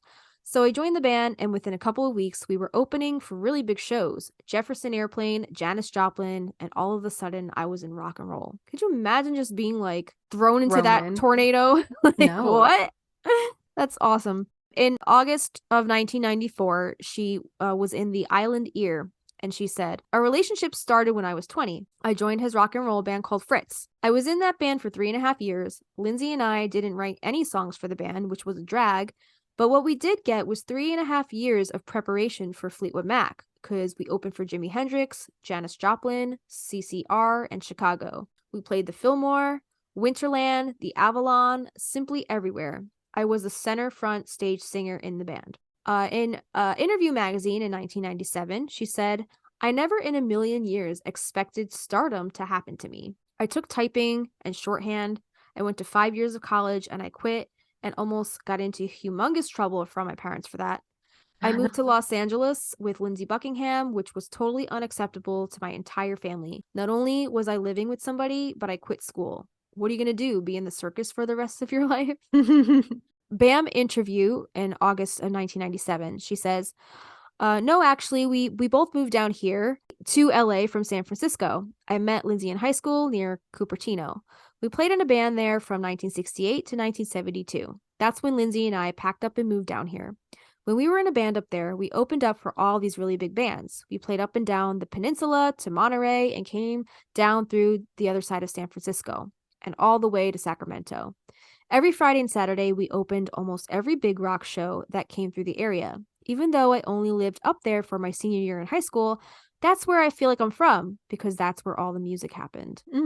She did an interview with Playboy in 1982. So she said, it was great to have supportive parents, though I'm sure they really would have been much happier at one point if I'd done something else because they didn't think I was strong enough. I was always sick and Lindsay and I had no money, and whenever they'd see me, I'd be really down. My relationship with Lindsay was tumultuous. Yeah. In Headliners, which is a book by Charlie Walters in 1979, she said that we were so poor that we used to share a hamburger for dinner or sometimes a slice of pizza. Wow. Yeah. Spin Magazine. She did a Spin Magazine interview in October of 1997. She said, I didn't want to be a waitress, but I believe that Lindsay didn't have to work, that he should just lay on the floor and practice his guitar and become more brilliant every day. And as I watched him become more brilliant every day, I felt very gratified. I was totally devoted to making it happen for him. I never worried about not being successful. I wanted to make it possible for him to be successful. And when you feel that way about somebody, it's very easy to take your own personality and quiet it way down. I knew my career was going to work out fine. I knew I wasn't going to lose myself. That's wild. Right? That's like super inspiring to me, that she has so much faith and she knew something was going to happen. And like I try to have that kind of faith all the time, and sometimes at work when I'm just like beat the fuck down by yeah. But that you are doing on your own. It's to have a partner that you collaborate with or you have faith in and you believe in their talent and skill. Yeah. Like that, she just believed in him so much, and she was so young, Yeah. But she just was like, I'm not worried about it. I want him, like, she loved him so much. Like, I want him to have all the time to practice and be the best he can be. That's sweet. Yeah. It's sweet that that she did that for him, but I don't know. We all know how that turned out. Yeah, exactly. I wouldn't condone that. Yeah. You do you, you gotta just worry about yourself sometimes. All right. She did an interview with Harper's Bazaar in 1997, and she said, Lindsay thought it would be selling out for him to work at a restaurant like that. So I did. So that's why she worked as a waitress at Bob's Big Boy after moving in with Lindsay in 1970. I don't know if this was around the same time. I've heard her talk about this in other interviews. She was also a cleaning lady. She would clean her producer's apartment. Wow. Yeah, she would clean people's homes for a living, and that kind of like helped them through that tough time when they were, struggling for money. So yeah, she did a lot of, I guess, cleaning and waitressing and stuff just to make ends meet while they were out there trying to make stuff happen with the music. So in the Island Ear on August 22nd, 1994, in an interview, she said, when the band Fritz broke up, we moved to LA in 1971 and tried to find a record deal. We had some great demos. We shopped around. Over a period of time, we got a deal with Polydor and made our first album, Buckingham Nicks. We had a taste of the big time. We had great musicians in a big grand studio. We were happening. Things were going our way. But up until that point, I had been thinking of quitting it all and going back to school because I was sick of being miserable and I hate being poor. And then when Polydor dropped that record, we were completely depressed. Then 3 months later, Mick Fleetwood called. Wow. Yeah. Talk about divine timing, right? I think her parents were actually, her parents either were threatening to cut funding, or they threatened her, like, if she quit school that they would cut funding for her creative endeavors. Oh my God. Under the wire, Mick Fleetwood. Right? Yeah, pretty much. And then we go into, we talk about a documentary later on by Dave Grohl, the singer of Foo Fighters, ex-drummer of Nirvana. He did a whole documentary called Sound City, which we'll talk about that a little bit later. If you haven't watched it, it's free on YouTube. Check it out. Really great documentary. Stevie's in it, and there's some anecdotes about Fleetwood Mac and their time at this studio where he got this soundboard. Okay. Really fascinating stuff. So anyway, so yeah, Mick Fleetwood called, kind of saved the day. 1997 in Q magazine, she said before they joined Fleetwood Mac, they'd have to steel themselves to not go into stores. It said 6 months later, we were earning $400 a week each, and I was totally famous. We used to pin $100 bills up on the walls of our apartment just for fun. You go through that with someone, you don't forget. So they were getting their first tastes of success around this time. In The Island Ear in 1994, she said, I was 27 when I joined Fleetwood Mac. Everybody thought I was this teenager, but I had already lived with Lindsay for 7 years and had been a cleaning lady. I worked at the Copper Penny, Clementine's, and Bob's Big Boy restaurant. I supported Lindsay and I for years because he never worked or had a job. I was pretty grown up when I joined Fleetwood Mac. And I was glad because I would not have been able to handle that kind of overnight success. From that day that we joined to June of that summer, 1975, we were famous. Wow. Yeah, it was pretty much a whirlwind. Like they joined and like shit just took off for them. Yeah. And now we enter the Fleetwood Mac years, which Stevie Nicks and Lindsey Buckingham joined Fleetwood Mac in 1975. And they're pretty much still a working band to this day. Yeah, they're reconnected. Even in their 70s and their 80s, like they're still doing the thing. Make that dollar bill, girl. Right. So yeah, so Stevie Nicks and Lindsey Buckingham joined Fleetwood Mac in 1975. They released their self-titled album in 1975, which became a huge commercial success. Stevie Nicks' song Rhiannon became a hit. The band released several successful albums through the late 1970s and early 1980s, including Rumors, Tusk, and Mirage. And then Stevie Nicks had her solo career, which began in 1981 with the release of Belladonna. And then she continued to release successful solo albums throughout the 1980s and early 1990s, including The Wild Heart, Rock a Little, and The Other Side of the Mirror. And then she actually left Fleetwood Mac in 1991 to focus on her solo career. And I don't think they did another reunion until they did that dance concert on VH1. I think that was the first time since 1991 when she left to do her solo career. They came back together to do that dance concert for VH1. Okay. And the thing that I remember prompting their reunion was Bill Clinton. Do you remember? You were probably too young to remember, but no, didn't he use one of their songs? Yeah, in 1992, I think he used "Don't Stop" as his campaign song. Yeah, and he declared Fleetwood Mac as one of his favorite bands. Okay, yeah. So then they actually performed that.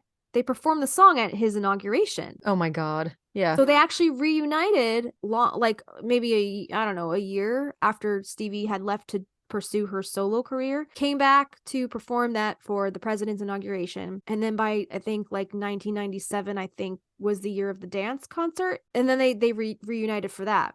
But there was some drama about the dance concert, which I didn't know until I read about it in this book. Is it included in our notes? It is not, but I can look it up. It's in the Goldust Woman biography that we're referencing throughout this whole episode. Okay. But yeah, there was a little bit of drama with the dance thing, which I always thought, just looking at the way that Stevie and Lindsey are looking at each other throughout that whole show, I always felt some kind of magic. I always felt they still love each other in some way. Even by that point, they were broken up, Yeah. But I always had it in my mind that they still wanted to be together, but I guess not. I don't think so. I guess I was holding on for hope. There's a lot of animosity there. Yeah. I was holding on for hope though. So that's why they kind of, I guess, reunited a quick blip. I think it was just the dance concert and then that was it until they did another album together. I want to say in 2003 called Say You Will, but we'll talk about that another time. But yeah, so going back to 1991, in the Miami Herald, she said there was cocaine, champagne,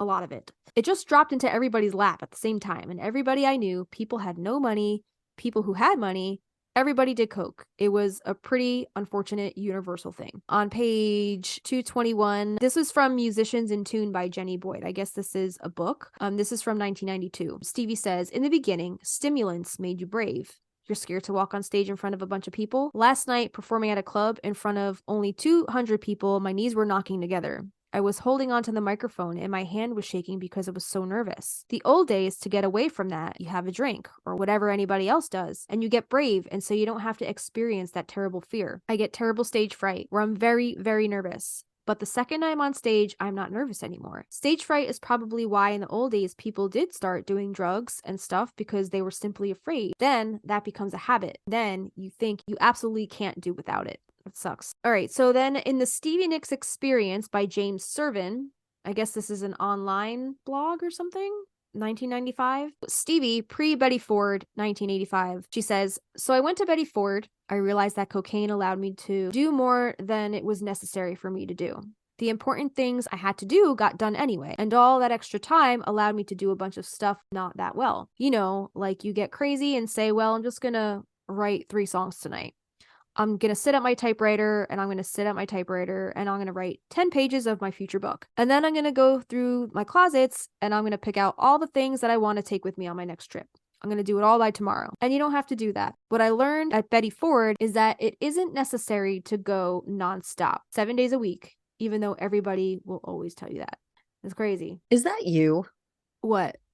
That sounds so much like you. You're like, I'm going to do this and I'm going to write a whole musical and then I'm going to go through my closet and then I'm going to go do this. But see, I don't need cocaine. I'm just a Sagittarius. So I know. I see that. I see that now. Geminis need cocaine. Sages don't need any drug. But see, here's what Stevie was missing. She needed a Sagittarius in her life. Right? Maybe that's what all, was Lindsay? Maybe that's all she needed. Maybe she just needed her sister sign to get her through without the coke. No. Let's see. Lindsay Buckingham Zodiac. Watch him be a fucking Sagittarius. I bet he's an Aries. No. He's a Libra. Oh. He's a Libra. Okay. All right. That explains the laziness. Why he didn't want what's her name? What was Christine? What was she? Yeah. Let's see. She's a Cancer. June 21st.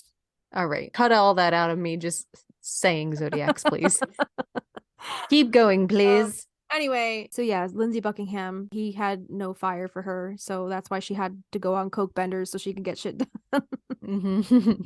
Anyway, where are we at here? 1990? Yeah, so this is US Magazine from July 1990. She said, the excessive part of drugs no longer exists in my life, and it hasn't for 4 years. What makes me angry with myself is that a whole lot of money went out for that, which all could have been in our bank accounts right now. Isn't that crazy? Yeah. Oh, man. She says, at this point in my life, I wish I had all that money to give to leukemia research. Wow. The regret, I'm sure she must feel from all of that. Hey, man, she's still alive. That's really a blessing. Right? It is a blessing. Yeah. I remember watching that interview she did on Oprah. She went into her whole like downward spiral with the drugs and like that scare that she had. The doctors pretty much told her if she does one more snort, you're not going to have a face.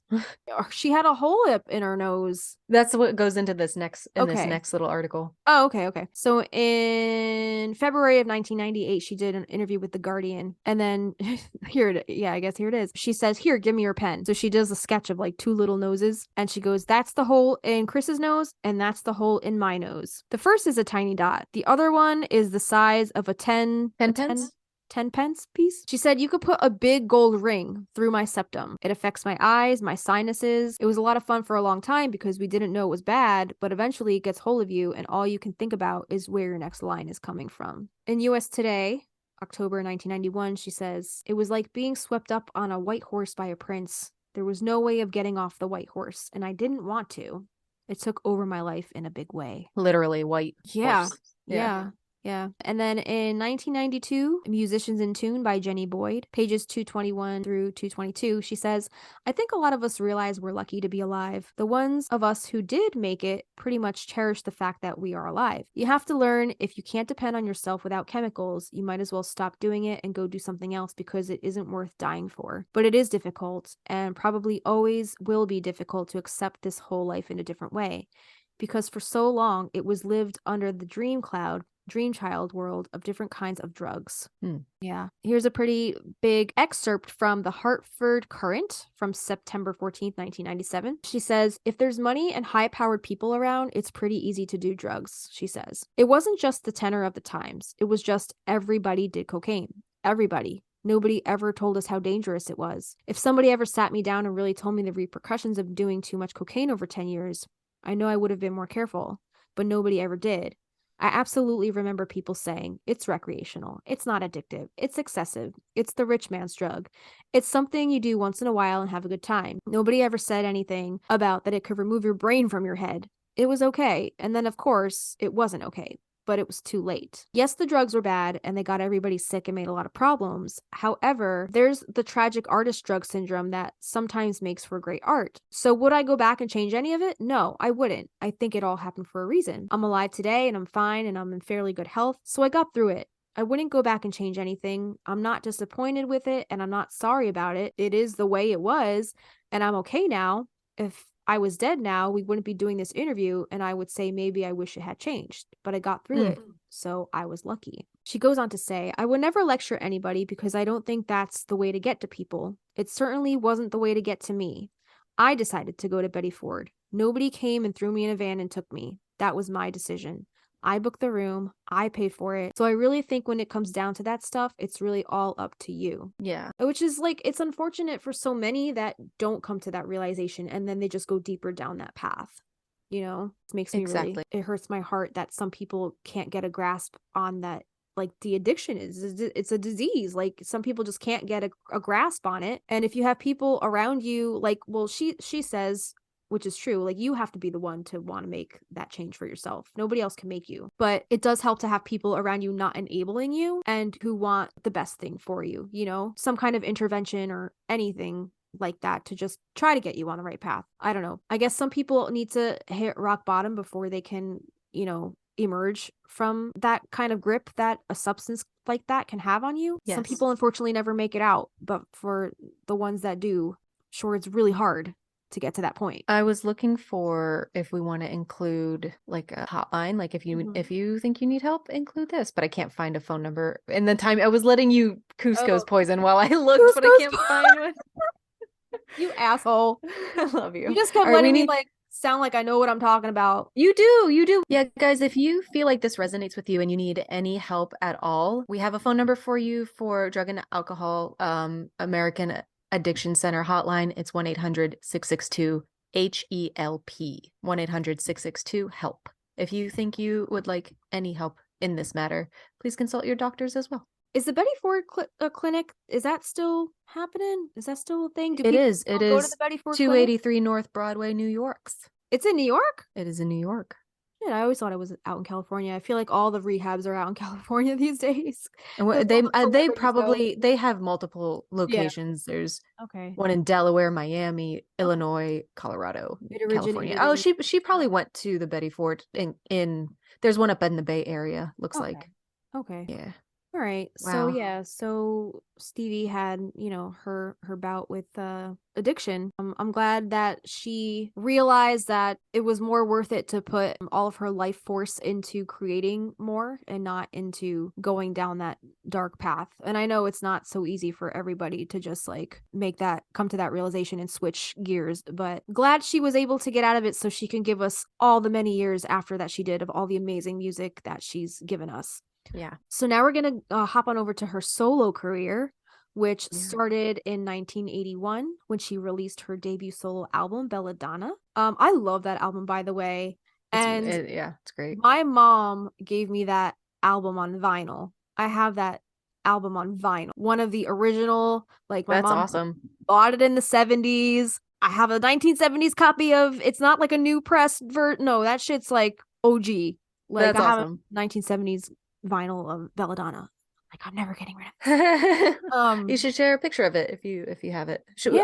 We could put it in the little carousel thing for this Instagram episode. Okay. I don't know if I have it here. I think it's at my parents' house with all my other vinyls, but this is my plan. This is my plan, okay? See this corner right here? Yeah. My plan is to put a little stand here. My vinyl player is under this little ledge here. I'm gonna set it up, and I want a shelf underneath to put all of my collection of vinyls underneath. So that's cool. The plan for this corner, so I could actually listen to my vinyls because they're all packed away still. Because I had nowhere for the longest time. I've had nowhere to put my vinyl player.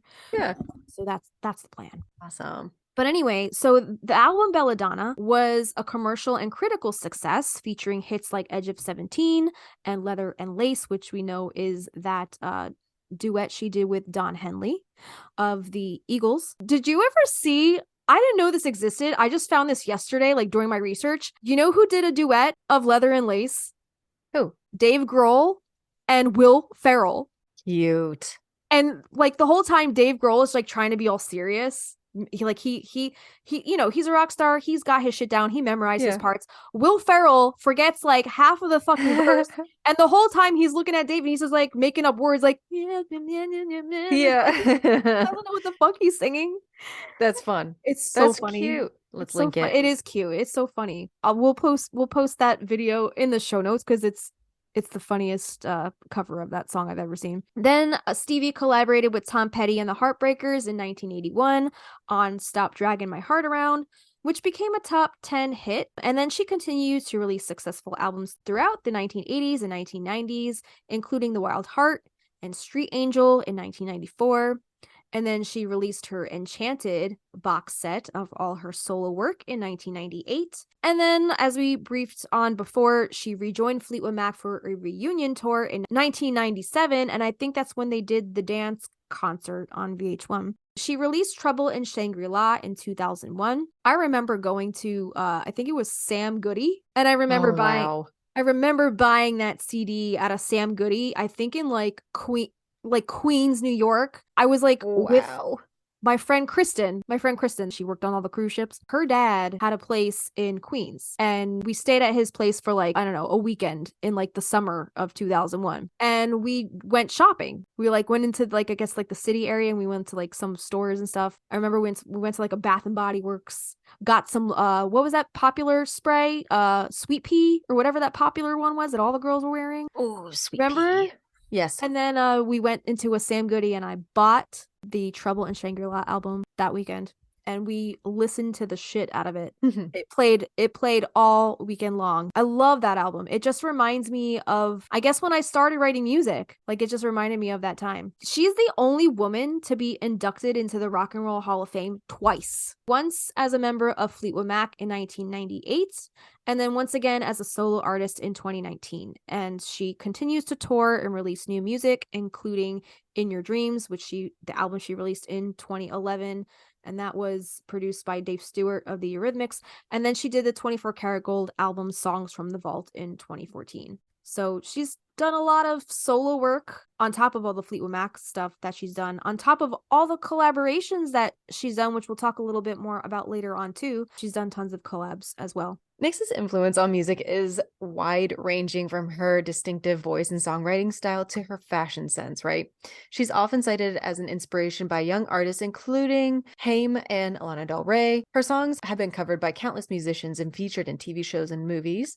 Stevie is a true icon in the music industry with a career that has spanned multiple decades and influenced generations of musicians, including our own Justina. Her distinctive voice, poetic lyrics, and signature style have made her a beloved figure among fans and peers alike, and she continues to tour and release new music. She's on tour right now. Unfortunately, she just canceled her California set, but her legacy shows no sign of fading. So I think we'll just keep her. Don't make unnecessary trips. What's the like we don't see her going anytime soon, and her legacy continues. Yeah, there's so much more about her story and her whole journey since joining Fleetwood Mac, since her and Lindsay became a couple and started Buckingham Nicks even before. This was so abridged. Right. Yeah, this was just a very short, tiny version of what you can find in pretty much any of the books and any of the sources that we're going to share with you guys in the show notes down below. We're going to get into a lot more pop culture and her appearances and our beloved Practical Magic. We're going to get into all that after the break. So you guys stay right there. And when we come back, we will do a quick pull from the Inner Witch Oracle by Grounded by the Moon. And then we're going to talk all about our favorite Stevie songs, her Whimsigoth image, Stevie, and the rumors of witchcraft that have been going on throughout the years, and also some of our favorite STEVIE Nicks tribute bands and events. We have a lot coming up for you, so sit right there. We will be right back. Hey, little witches! The Stinas here. We're excited to announce that we will be hosting a very special Beltane candle-centered ritual with Joseph of Grounded by the Moon. Joseph's Practical Magic candle will be specially connected to our Beltane ritual. These candles are handmade with love and intention and dressed with lavender, rose, sage, and rosemary, and a honkin' chunk of tiger's eye, and they're charged under the light of the moon. Don't miss out on this opportunity to connect with the energy of the season and experience the magic of Joseph's candles. Join us for our Beltane ritual, written by Joseph of Grounded by the Moon and hosted by us, the Stinas, exclusively on our Patreon at patreon.com/Magnolia Street Podcast on May 1st. Our group spell will be available via pre-recorded video to our $8 audiovisual tier, and a written version will be available to our community members through our $5 tier. But Joseph's special candle offer will be available to everyone listening. Visit his site, groundedbythemoon.com, and use the coupon code PRACTICALBELTANE for 10% off your candle at checkout. Available now through May 1st. Because after Beltane, that shit's gone. So go ahead to groundedbythemoon.com and get your Beltane candle today.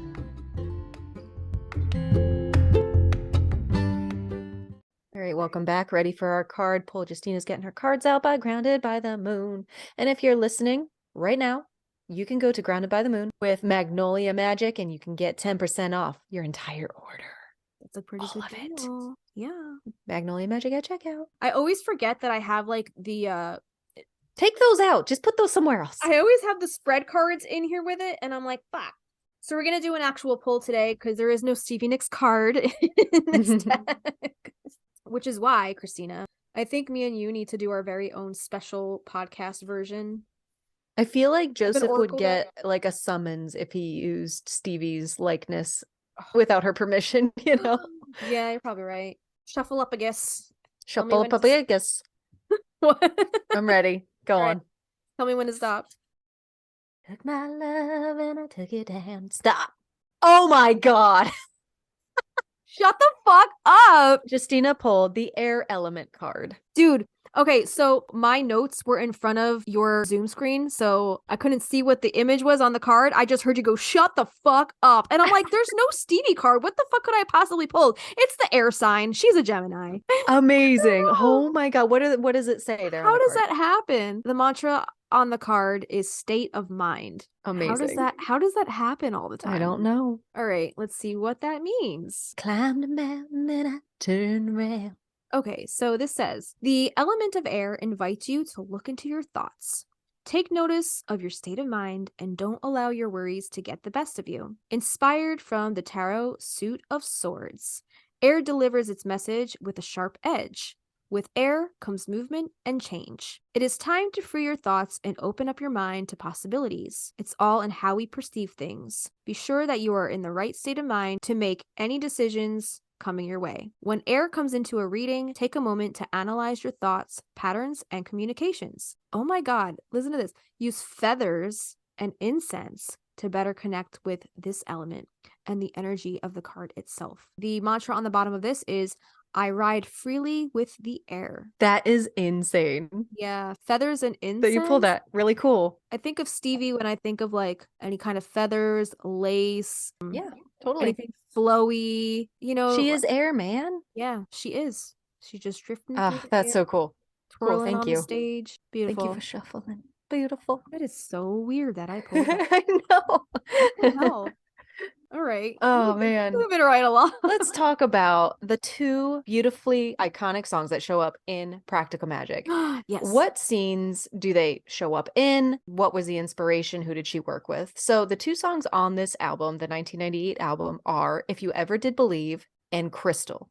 I've seen Crystal titled as Crystalline, and I think one of the male members sang it. Yeah. I don't know. Did Lindsay sing that one? Yeah. Lindsay Buckingham. Actually, this song Crystal started off as a Buckingham Nicks song. Okay. Stevie wrote it, but then Lindsay sang it. So did you want to talk about Crystal first? Because we had If You Ever Did Believe here first. Which one do you want to talk about first? Which one shows up first in the movie? Crystal, right? Because If You Ever Did Believe, wasn't that the song as the credits are rolling at the very end? Right. Okay. All right. Let's talk about Crystal. All Okay. right. So this song, as we started saying, this song first saw its inception in 1973 when Stevie and Lindsay were pursuing their music career as a duo that went by the name of Buckingham Nicks. So this was 2 years before they joined Fleetwood Mac. So from page 103 of Gold Dust Woman, it says, Lindsay sang lead on Stevie's new ballad Crystal, which described romantic love as a quest. A journey through mountains and fountains, sustained by a string section. Crystal was a new, what's that word? Avant la lettre? Avant la lettre? Latiana? Yeah, it would be reprised on the band's first album. So they recorded it as Buckingham Nicks. Lindsay sang it. They recorded it again with Fleetwood Mac for their, I think their first album, their self-titled album. On page 149 of Goldust Woman, it was Mick Fleetwood's idea. It was to rehearse the new band for a month and then take it directly into the recording studio in February 1975, even before they ever played as a band in public. Stevie and Lindsay brought their demo tapes of new songs to the McVies' modest apartment on the beach in Malibu, and they played in-progress versions of a bunch of songs.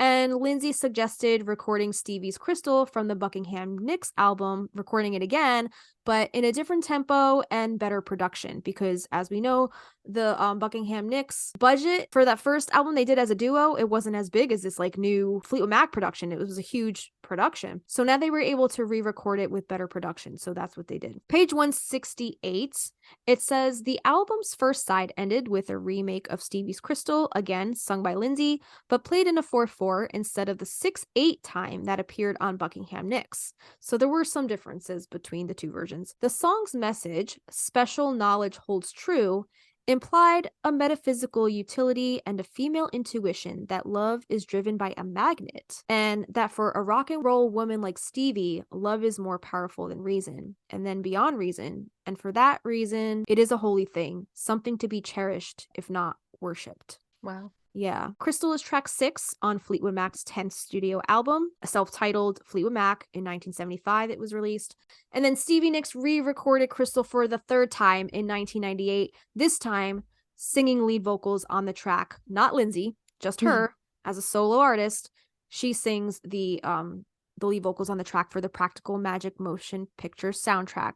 So in essence, Nicks did not get to sing her own song on this record until 1998 for the film soundtrack. And this version featured backing vocals from her friend Sheryl Crow, which she also does backing vocals for If You Ever Did Believe. And I believe she did also backing vocals for Sorcerer on her Trouble in Shangri-La album. Oh, wow. Cool. Yeah, and I think she's in that I think she's in that music video as well.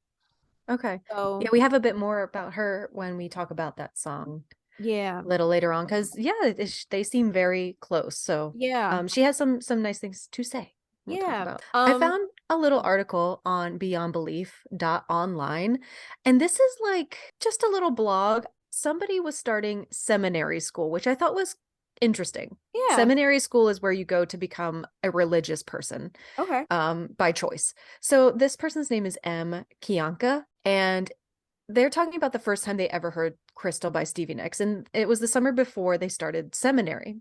And this is their story. They say it was part of the soundtrack for Practical Magic, in a 1998 film that was about sisterhood, female friendship, and a call to being in a relationship through adversity and difference. For that reason, Practical Magic quickly became one of my favorite movies, unlike many others in my own age group, whose love for the quirky and autumnal 90s classic has its root in childhood nostalgia. I fell in love with this film as an adult, for how it imagines and dives into a call to friendship, to showing up for one another, even when it's hard to understand the world from another's point of view, and to facing fears, grief, and the unspeakable together.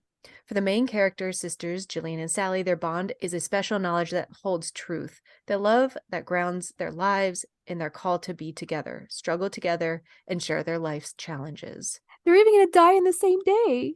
I know. I just thought that was interesting that somebody in a religious life, I'm assuming it's a Christian seminary school, that has and can see the beauty of this bond of family and the power that the lyrics of Crystal has and shares for that movie. I think it's beautiful. So I wanted to share that really quick. That's beautiful. I think this is from the same thing. So it goes on to say, trusting the call. You know, they talk about a lot of the time, like growing up in Catholic school, we had nuns for teachers, and they would always talk about, like, if you ever get the call to be a bride of Christ, you know, like to become a Catholic service person. Anyway. How do you get, like, I'm sure that we're going to go into it in this next blurb here if she tells us how she got the call, but like, how did your teachers tell you you would get that call? Like, what would you experience? Did they ever? I don't know. Like, what do you know to scout for? I don't know. I guess it's like any I other woke call. up and I saw Jesus in my living room. I saw Jesus in my pancakes. You ever see those people that see Jesus in a piece of toast and they like sell it on eBay for? Dude, like, I'm not gonna lie. I wanted to be a nun for a little while because I had seen Sister Act and The Sound of Music, and I was like, I'm going to be able to sing really well if I become a nun. And my family will tell the story to this day, because we were sitting at the dining room table and I just came out and I said, I think I want to be a sister. And they're like, you already are a sister. And I'm like, no, like Sister Francis, one of my teachers. And they lost it. They were rolling. They're like, you already are a sister. Today, my little brother pulled that shit out of his back pocket. And I thought it was hilarious. And you said, I will follow him. Follow him wherever he will go. Too deep. I told you, that's my Grandma Jones movie. She loved Whoopi Goldberg. Oh my God. That movie is so good. Dude, I'm pretty sure I saw Sister Act 2 in the theater. Like, I remember she took me to the theater to see that movie. Oh my God. Yeah. But I was going to say, you should talk to my mom, because my mom also wanted to be a nun growing up. And my great-grandmother, my Grandma Jones' mother, her name was also Dorothy. And she used to have, I remember going to her little apartment. She was a little old lady. She would carry around little Hershey Kisses in her purse. And she always had, for some reason, jars of pickles in her fridge and Diet Pepsi. That was her diet. And she lived till she was like 90-something years old. Damn. God bless her. But she always had these like little nun statues, like little knickknacks, just like all over her apartment. And like that's what I remember about her. And my mom, I think when my great-grandmother passed, I think my mom got some of those nun statues. And my mom always says how she wanted to be a nun growing up. So you should have a talk with my mom, because you guys, I can't wait to meet your mom. You guys would it would be a trip. And that reminds me, did you ever see Mermaids with Cher and Winona Ryder? No, I really want to. You and never Christina saw Ricci. that movie? No. It's one of my favorite movies. We're gonna have a movie night and friggin' watch that movie, because it's adorable. And Winona Ryder, Cher's the mom, and then she has the daughters, which are played by Winona Ryder, who was a teenager, and then Christina Ricci, who was probably like 5 at the time, little, tiny, teeny tiny. They play a Jewish family, right? But Winona Ryder, she doesn't want to be Jewish. She wants to be Catholic. So she has like nun like stuff all over her room. She does the rosary. She's saying her prayers. What? Got that. Yeah, it's bizarre. It's the cutest, most wholesome movie, and so nostalgic, because you got Winona Ryder and Christina Ricci. They're like the triad of like creepy. Cher's not super creepy, but she was in Witches of Eastwick, so she counts. You know, right, yeah. I love that they're all 3 together. Oh, that's really cool. I can't believe you never saw that movie. It's so good. It's one of my favorite ones. I do want to see it. My grandmother was on her way to becoming a nun. This is a whole side story, dude. Oh, yeah, God, she totally pulled a Sound of Music. Totally pulled a Sound of Music. All right, let's keep going. Yeah. So, we're getting off topic, but that's so funny that you wanted to be a nun.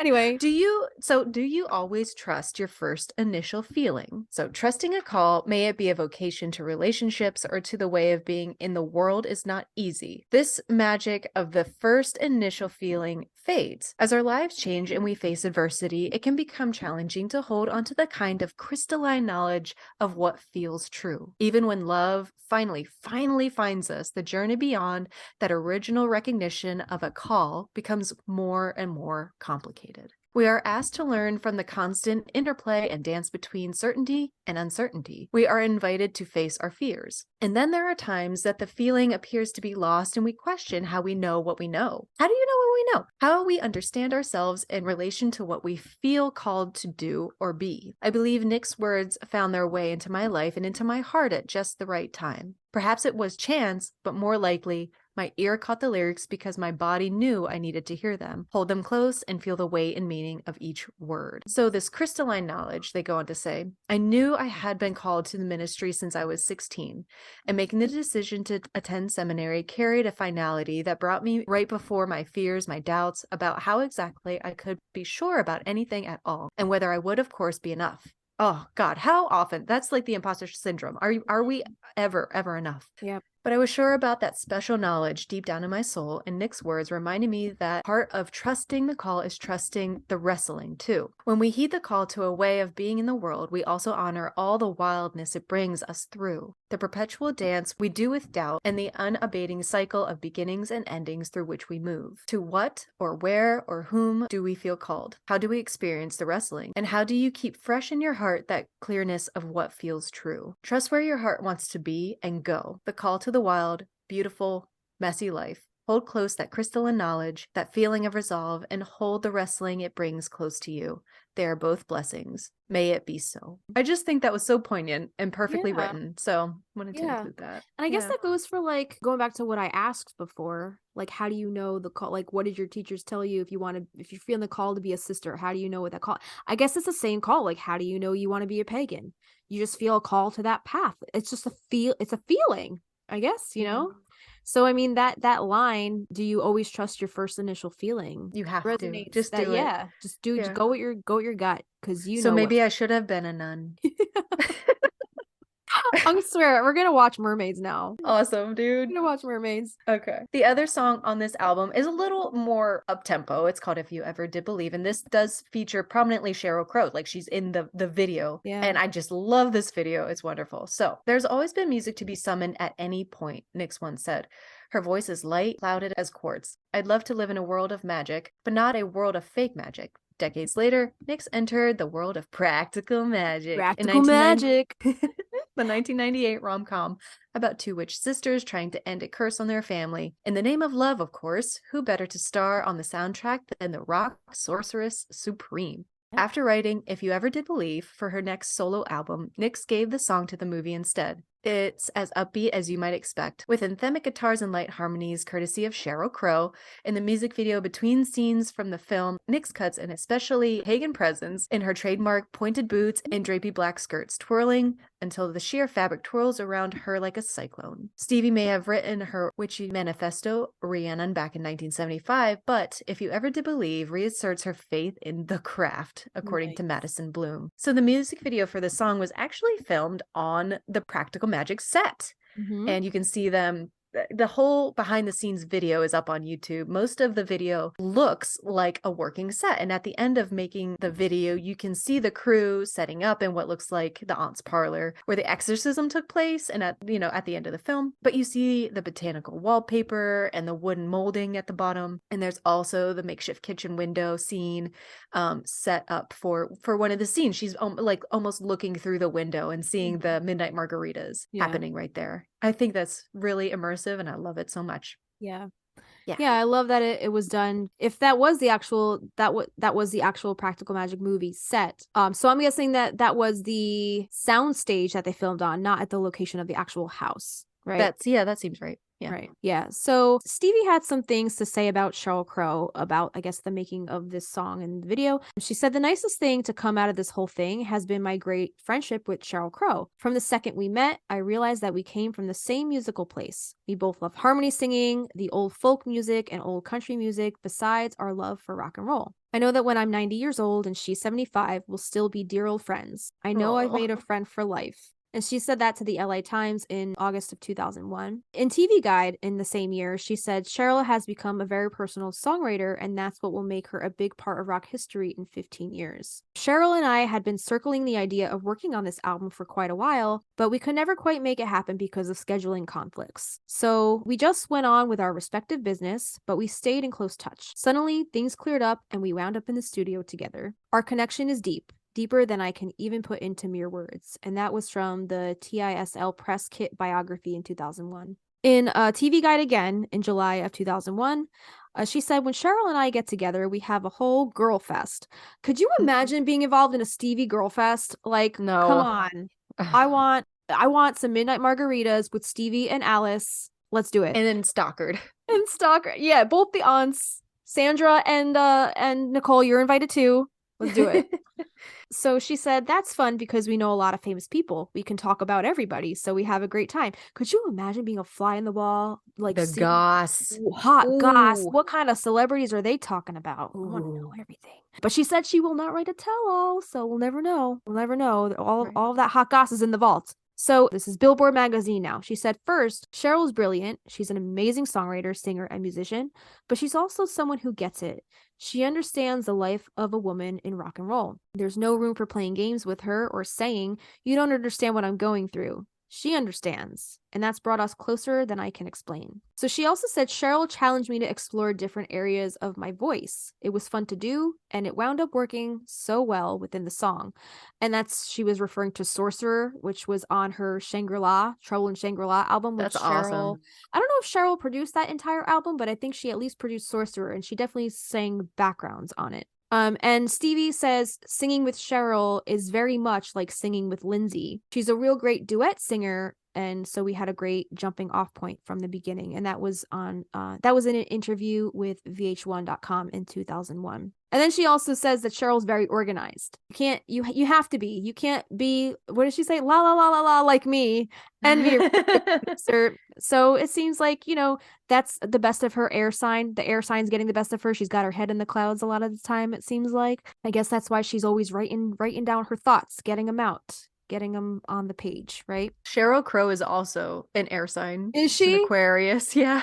Does she have any Virgo in her chart? I'm Is she sure so she does. organized? Yeah. Interesting tidbit about this song. This could have been a very different version of Fleetwood Mac's The Chain. In a 2020 interview with Variety.com, Stevie said, I was in the car waiting for my assistant to get something a couple days ago, and a version of The Chain came on. And it was just me sitting in the car by myself, and I'm like, what is this? And it was the home demo of The Chain before Lindsay got a hold of it. Lindsay asked me, you know that song that you wrote about? If you don't love me now, you'll never love me again. Can we have that? Because we have this amazing solo. And that's the end of it. And when John McVie comes in and she sings this famous bass part, he said, we have that and it's amazing, but we don't really have a song. Would you consider letting us have that song that I know you have? Because I've known you a long time and I've heard it. And she says, I thought to myself, well, okay, I'll take one for the team here. I'll give you the song with all the words and the verses and everything so you can use your solo. But she goes on to say, I was listening to the demo and it was just me singing. And then it goes into a song that I did with Sheryl Crow for the Practical Magic soundtrack, If You Ever Did Believe, out of the words of The Chain that was going into that song. What? So it seemed like there was a version of the song that was If You Ever Did Believe, but some of the words went into words from The Chain. Wow. Yeah. And so Stevie said, I thought, wow, I had full-on plans for the original Chain song before I gave it to Fleetwood Mac. I mean, I'm really glad that I gave it to Fleetwood Mac because it turned into one of the best songs, but it was holding its own before they even recorded it. It's a good way to see where songwriters go, and how they can have something that's really pretty on its way to being complete, and then something else comes along and they need a part of it. And if you're in a band, you're part of a team, so you willingly say, of course you can have it. Anyway, it kind of blew my mind, and I was thinking how people will laugh if they had a little camera and saw me sitting in front of a market rediscovering this recording while my assistant was in there buying food. I was thinking somebody needs to hear this because it's fantastic. And I'm glad that you guys are out here getting to hear all that stuff because it's pretty interesting. I don't remember what this tidbit was from, but I'm wondering who she's talking to that gets to hear it, because I'm like, is there a version floating around of this out there somewhere that I need to hear this? It's from Vanity, an interview, 2020 vanity.com. Okay. Yeah, it'll be linked. All right, cool. Yeah, I'm wondering if she ever showed this to anybody, if this was ever posted anywhere, because I would love to have heard what that sounded like, going from If You Ever Did Believe from the Practical Magic soundtrack into one of the biggest Fleetwood Mac rock songs ever. Yeah. The Chain. I mean, that's so If anybody epic. knows, let us know. Anybody knows, I want to know. All right, so we're gonna skadooch on over to talking about Stevie's Whimsigoth image. So this is an excerpt from Goldust Women by Stephen Davis on page 189. It said, in 1976, during an early break from the road in Buffalo, New York, Stevie and Chris were shopping. I'm assuming they're talking about Christine McVie. Were shopping for vintage clothes in a thrift store when Stevie came across an antique black silk top hat, the kind a gentleman once wore to the opera. She tried it on and decided it gave her a dramatic, even operatic look. And within months, it would become her trademark. Before the shawls and the capes and, all of the lace and stuff, it seemed like the top hat was really, what started it all. You know who else does that? Is Amy Sherman Palladino, producer of Mrs. Maisel.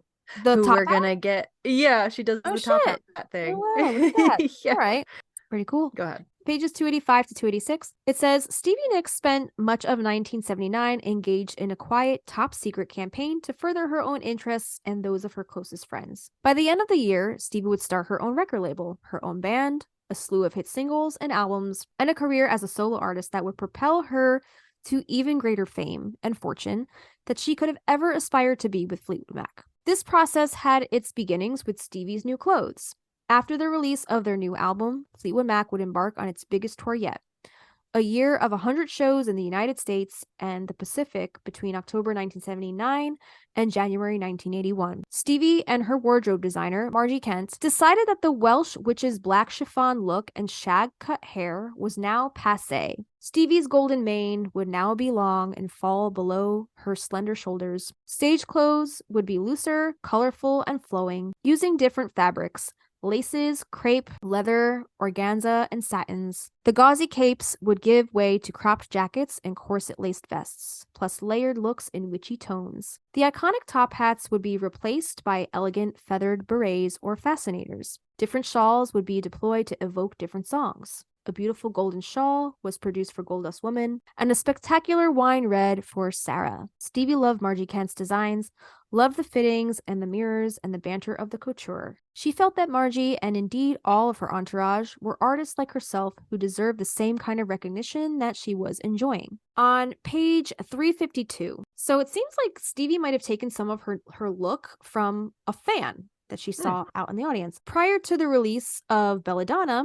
they shot a video of Stevie and Tom Petty performing a song with the Heartbreakers. This was a few months before the new cable channel MTV began narrowcasting music clips 24 hours a day, so the video was aimed at the late-night syndicate rock shows. The director told Stevie just to mime the words and flirt with Tom. Stevie wore an off-white lacy outfit with silvered leggings and stacked heels, a new look she and Margie Kent had come up with for her solo work. This style partly derived from a young Fleetwood Mac fan Stevie had seen in an audience from the stage at the Hollywood Bowl. This girl was dancing in layers of cream chiffon and snowy lace, her long hair piled up on top of her head like a Gibson girl, her legs encased in big silver boots. Very Rhiannon she was, which is what Stevie used to say about a lot of people who she deemed to have that like witchy little flair.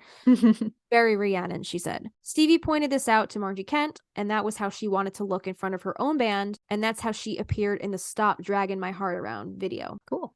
Page 484, in 1990, Stevie joined Fleetwood Mac for a successful international tour, where she still donned her iconic top hat for the encores, but she mostly preferred to sing wearing slouchy black berets adorned with jewels or feathers or beads. Rhiannon was never on the set lists, so the old Welsh witches' gossamer capes stayed in the wardrobe cases. So Feathers.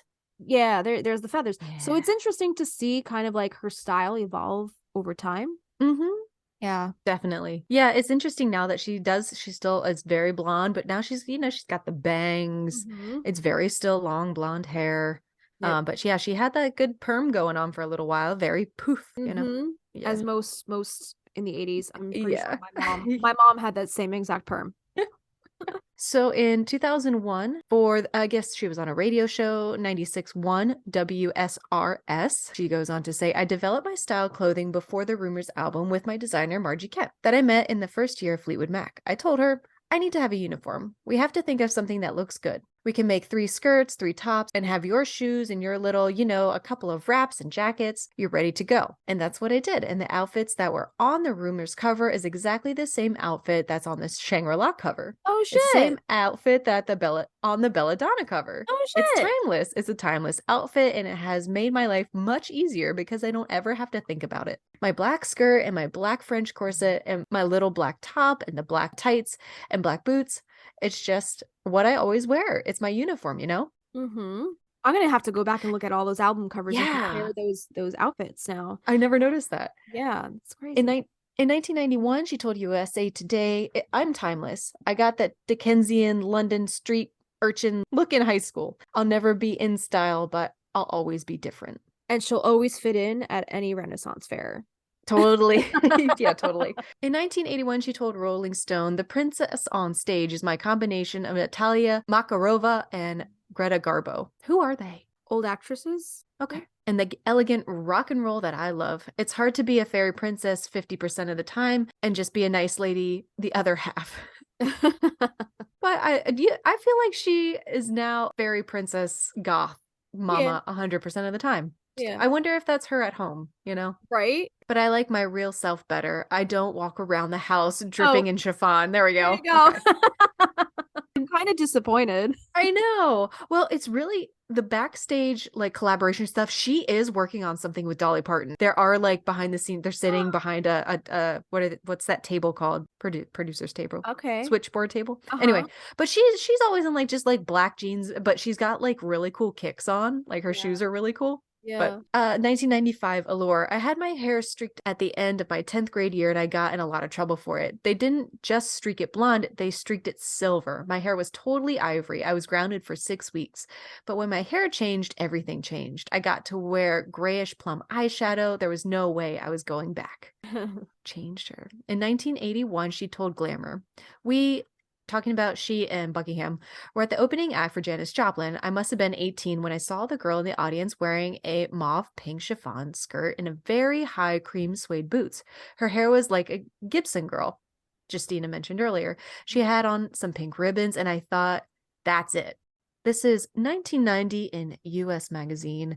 She says, Lindsay and I were really poor when we took that picture, Buckingham Nicks album cover.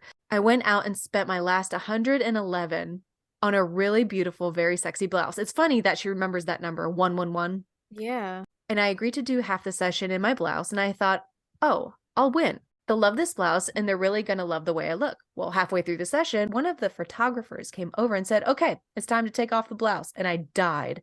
It was awful, you know? Yeah, that album cover is very risque, famous. Yeah. Yeah. They're naked, right? They have no shirts on. Right. Yeah. And maybe that has a lot to do with why I went from that points to Buckingham Nicks cover to that points to the Rumors cover, because I said, all right, that's it. We're going to work this out so that I still have an image and a vibe, but instead of going in the direction that a lot of women singers are going now, I'll be very, very sexy under 18 pounds of chiffon and lace and velvet. And nobody will know who I really am. I will have a mystique. None of these other people will have a mystique, and I will. And I have that mystique, and that's one thing I'm really proud of. In that one's cut off. I don't know what year this is in. She told the Boston Globe about her favorite dresses, that they have become superstitious things for her, becoming her good luck charms. She told High Times in 1982, as a little girl, she dreamed only about giving a little fairy tale to people. That's what the outfit is on the cover of Belladonna. That's what that bird is. The bird belongs to my brother. Oh, and that's the only reason I could work with wild animals. That's Max on the front. Oh my God. With my clothes and the other things that I wear, I have so much fun with them.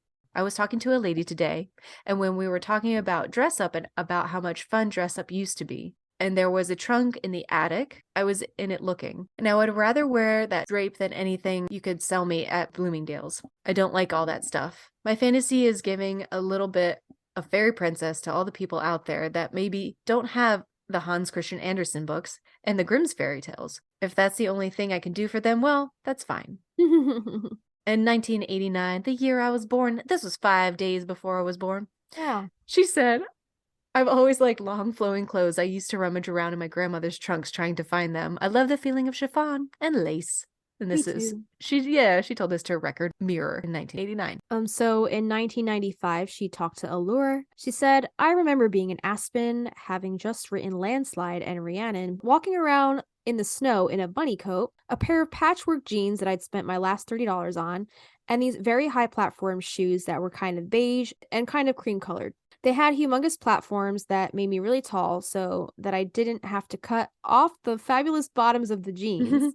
Even when platforms went completely out of style, I kept wearing them because I didn't want to go back to being 5'3" in a pair of heels. I feel you, girl. I'm so short.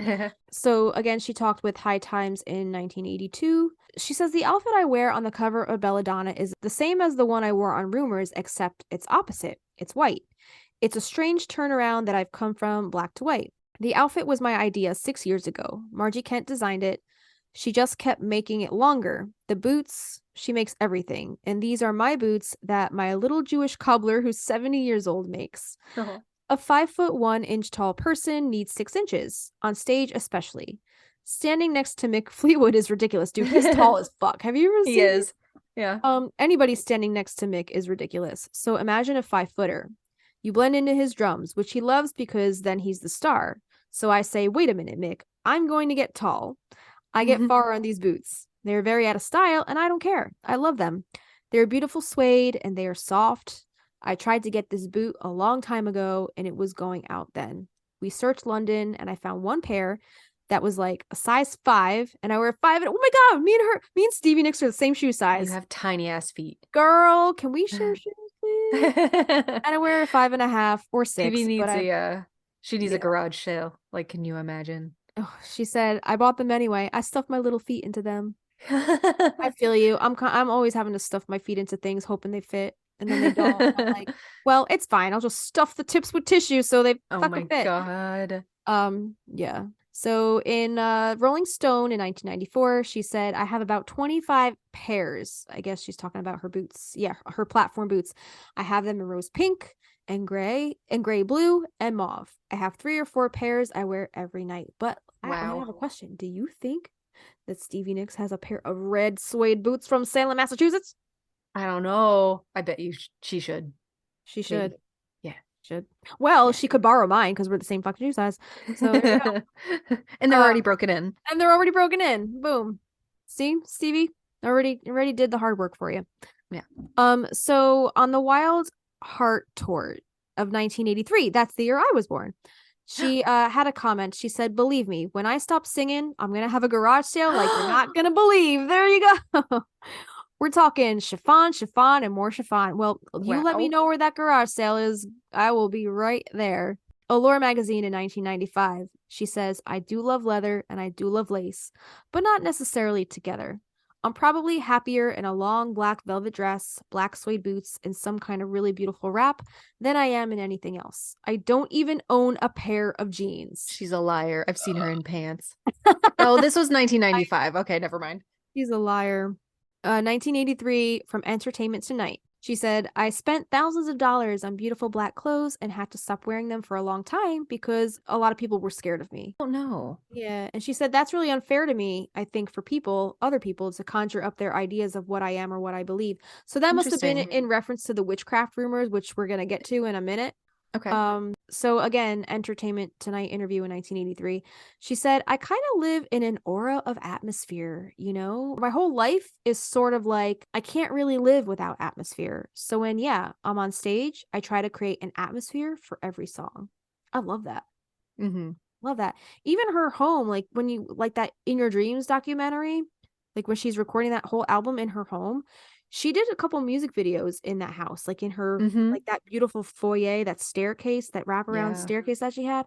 Her whole home just has this like beautiful aura about it. In US Magazine in January of 1998, she said, in one of those first shows when Lindsay and I went on the road, I saw this woman walk by and she was wearing a mauve chiffon layered miniskirt and high platinum cream colored suede boots.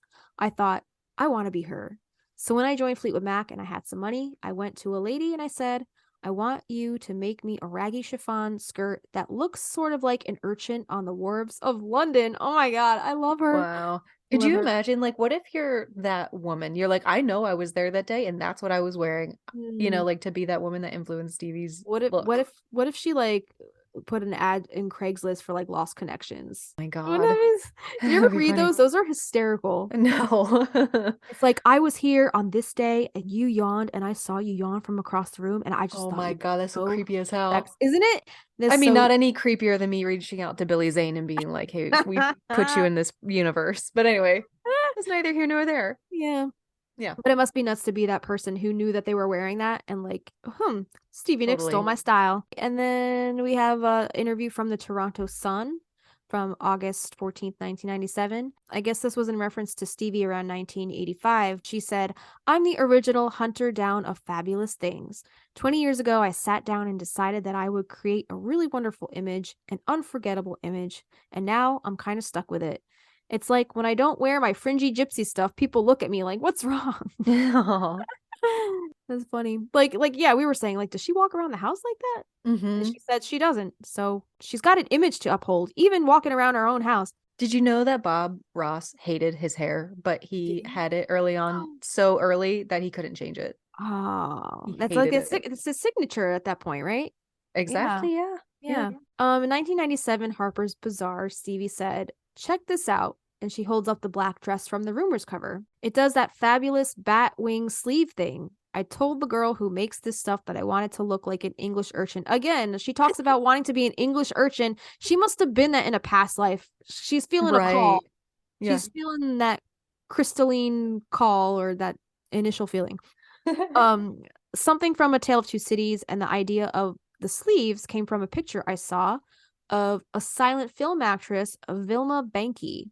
My first house belonged to her, and Oh, her wow. sleeves were very long.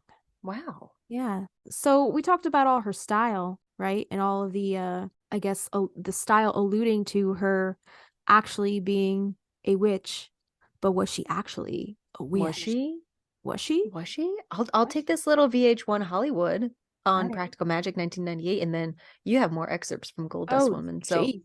woo, baby. So she says, I totally believe in magic because my life, I think, has been very magic, and magical things have come true for me time after time after time. Cyndi Lauper's gonna come out of the woodwork and Oh my do you God. for that last line there, Steve. Yeah. Time after time. Avi loves that Mhm. song. So we're gonna go down the rabbit hole a little bit on more excerpts from Gold Dust Woman, and this is on page 30, and it says Stevie started the 3rd grade at a Catholic girls' school called Loretto, but she didn't like it. It was too hard for her, and she said later she didn't do well. Also, Stevie proved to be left-handed, and the nuns tried to get her to write with her right hand, which was like being tortured. So she started 4th grade in 1957 at a nearby Crockett public school and fit in better. So I thought this excerpt was a little interesting because, first of all, the nuns are trying to get her to be right-handed because the left hand, what is the left hand? As we've learned, the left-handed path is the darker path, the dark of the devil. Yeah. Right? So they tried to get her to switch to her right hand. I think there's a story about this happening to my dad as well as a child. I know it's very common. My dad, he's right-handed, but as a child, I think my mom told me this. I might be making this up. They must have told me this a really long time ago. I feel like I remember this. My grandmother tried to get my dad, she kept switching the pencil from his left hand to the right hand. So now my dad's right-handed, but he plays guitar left-handed. That's cool. So when he picked up the guitar, he naturally went for the left. So instead of playing like this, he plays this way. Yeah, left-handed. So I can't play any of my dad's guitars because they're reversed. They're reversed. Think about how much torture that is because my dad, that's his hobby. He spends all his money on guitars. So I go over there and see all these beautiful guitars, vintage and like these beautiful collector's guitars hanging up on the wall. I can't even play because Wasn't there a musician that could play Jimi Hendrix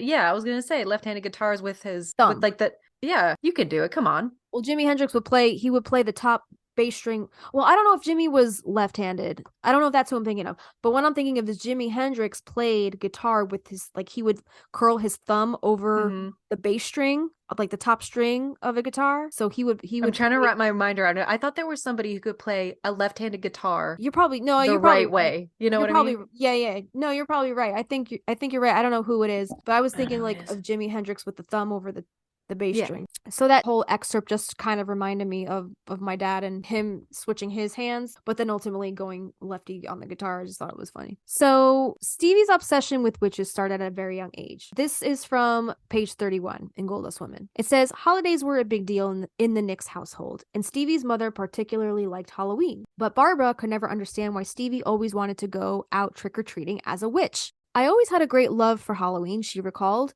and for being a witchy character from when I was 6 years old. My mom and I argued about it every single year, and she was very tired of making witch costumes. When Stevie was in 4th grade, Barbara made a yellow Martha Washington costume, and then finally gave up when Stevie dyed it black. Dude, there's a lot on this topic. Holy shit. Because, I mean, this I feel like is like the biggest rumor, no pun intended. Is it true? There's all this stuff written text about, I don't know. In the summer of 1972, when Stevie and Lindsay were writing a string of demos under the project named Buckingham Nicks, Stevie wrote in her journal very early versions of lyrics for songs that would show up on albums decades later, such as Planets of the Universe, Sorcerer, and an early version of Gold Dust Woman. Around this time, Stevie was reading Triad, a novel of the supernatural, which is a 1973 romance novel by Mary Leader set in Wales, and it's a tale of witchcraft and possession, sorcery, and magical powers. Whoa, practical Oh. magic. So she was into witchy lit. She was into all that stuff. So I guess it seeped into her music and her wardrobe. So on pages 122 to 123, Triad was actually about a girl named Rhiannon and her sister and mother, or something like that. And she said, I just thought the name was so pretty that I wanted to write something about a girl named Rhiannon. And it was only later that I found out Rhiannon was a real mythical character. So the book, Triad, was a story of sorcery and witchcraft inspired by the old Welsh myths. The writing style was impossibly romantic. Reading the novel, Stevie felt like she was watching scenes in a film. And down the glorious pathway flew 3 singing birds. One was white and one was green, and one was gold as morning. Their singing was sweet. The thundering of hooves was loud. The sound flowed like water over his tired, aching body. The words of his old nurse came back to him. The 3 birds of Rhiannon. But Stevie's vision of Rhiannon was different than the book's narrative. It was the name that interested me, she insisted. It was kind of a super being that I made up. She was the only supernatural character that I've ever written a song about. Her vision of the Welsh goddess was numinous, something that could be felt and experienced but not actually seen. The various poems she wrote about Rhiannon were paired with an older melody in her head called Will You Ever Win? Which is part of that song, right? Oh, will you ever win? Yeah. Did you ever hear her do like the live version of that Yes. song with the piano? So pretty. I love that version so much. Ugh. Gives me chills. Chills. So she was also hearing Led Zeppelin's majestic Stairway to Heaven on the car radio every day, and this also influenced her song Rhiannon, which was beginning to come together. On page 191, it said, around the same time, Stevie found her trademark style. Fleetwood Mac was on tour promoting their self-titled album. According to this excerpt from Gold Dust Woman, now they were playing in front of their new stage backdrop, which was a spooky nighttime scene of the full moon illuminating silvery clouds and bare trees, conjuring a feeling of watchful owls and witches on broomsticks. Ooh. So they had that on the stage, which sounds pretty cool. On page 213, it says, on July 4th, 1976, the American bicentennial, Stevie Nicks fronted Fleetwood Mac before 37,000 fans at the sold-out Tampa Stadium in Florida.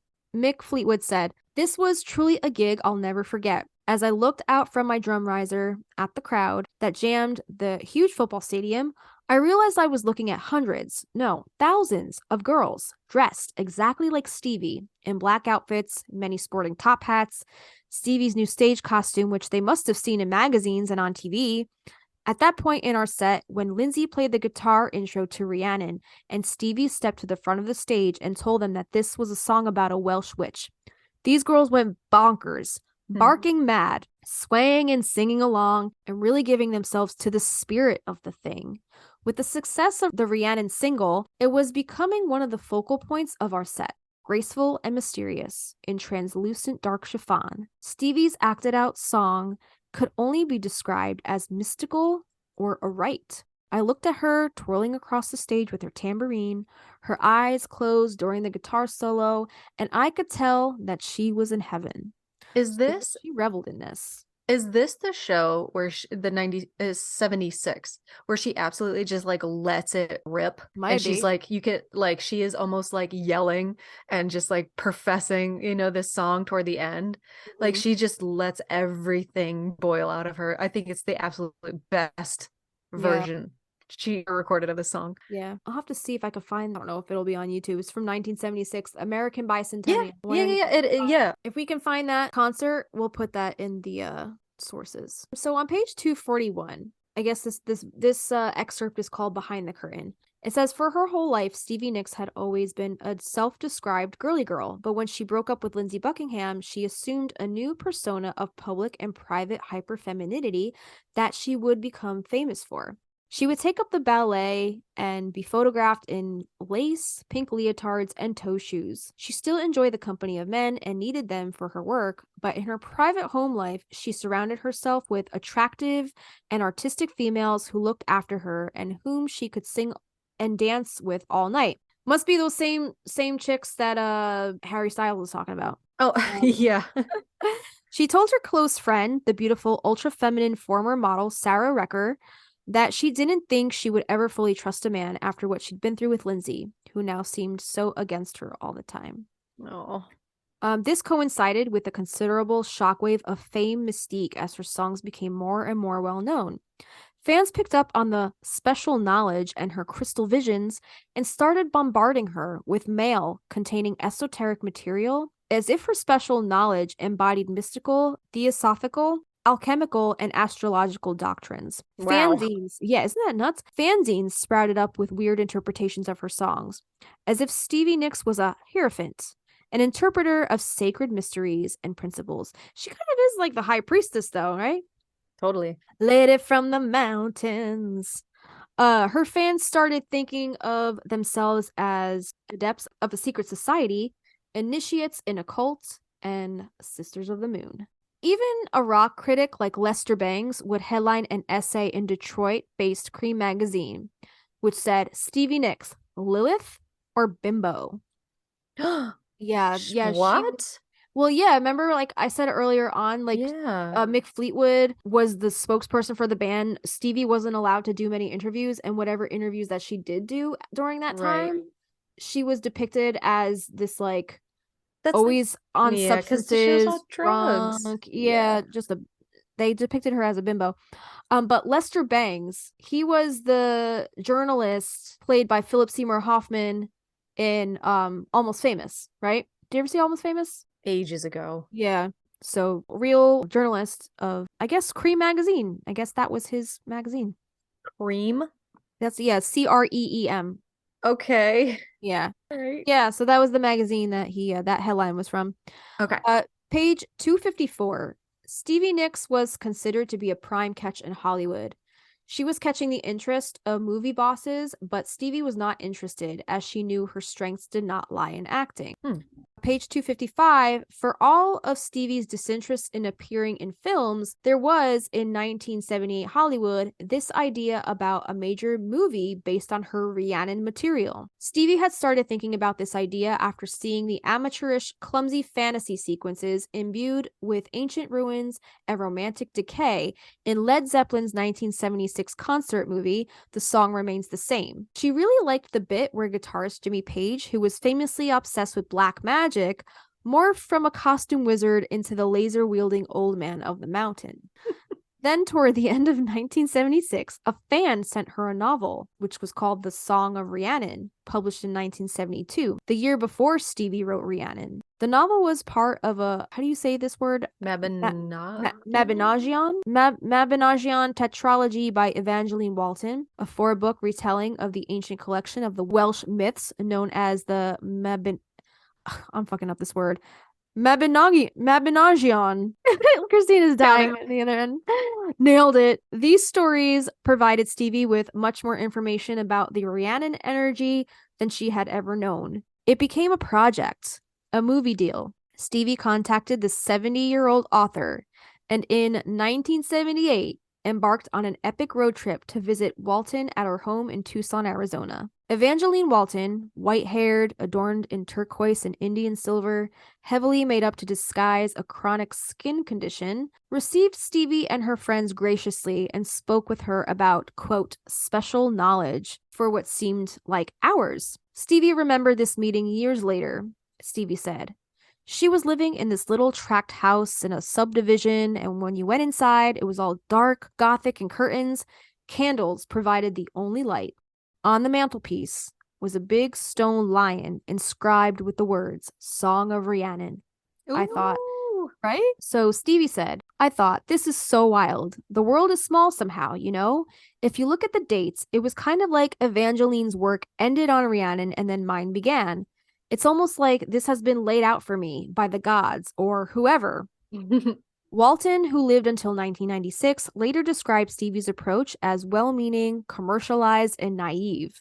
Certainly, she told Stevie there were people who call themselves witches, quote, witches, and wrote books on how to cast spells, and even held so-called coven meetings here in Tucson. But this was understood to be play acting. They were harmlessly pretending to be witches, not fearfully accusing others of bewitching them. But still, this was risky business, Walton advised. Most humans think of themselves as a vortex of some kind of power, and some believe their feelings and intentions can influence human affairs in supernatural ways. Some people can project their power, and if they are malevolent, they believe they can blight crops, curse houses, cause human suffering, even death. It was also dangerous to its practitioners.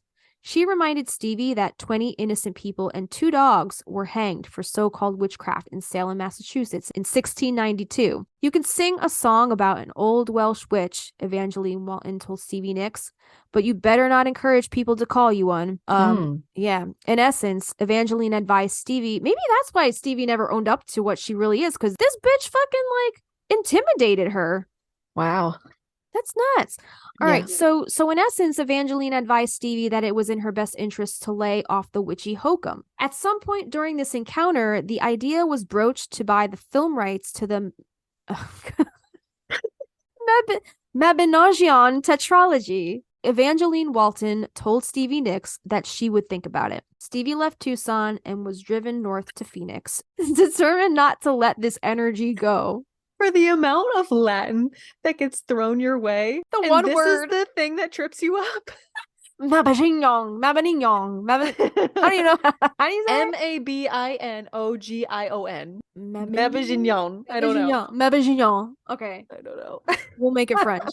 Yeah, so it sounds like that chick, this Evangeline Walton biatch, kind of intimidated Stevie away from actually owning up to the title, which is why, maybe she's denied it for so many years because of this. Maybe. No? Maybe. On page 351 of Goldust Woman, in spring of 1981, someone at Atlantic Records had a problem with Belladonna as the album title. Los Angeles demimonde was rife with rumors of drug taking at Stevie Nicks' house, and there were also stories going around about experimentation with herbs and plants said to have magical and psychotropic effects. Yeah, listen to our Belladonna episode. It's really enlightening. What episode was that? Do you remember what episode that was? Was that 4? Was that episode 4? That was not number 4. No? What episode? Was that 5?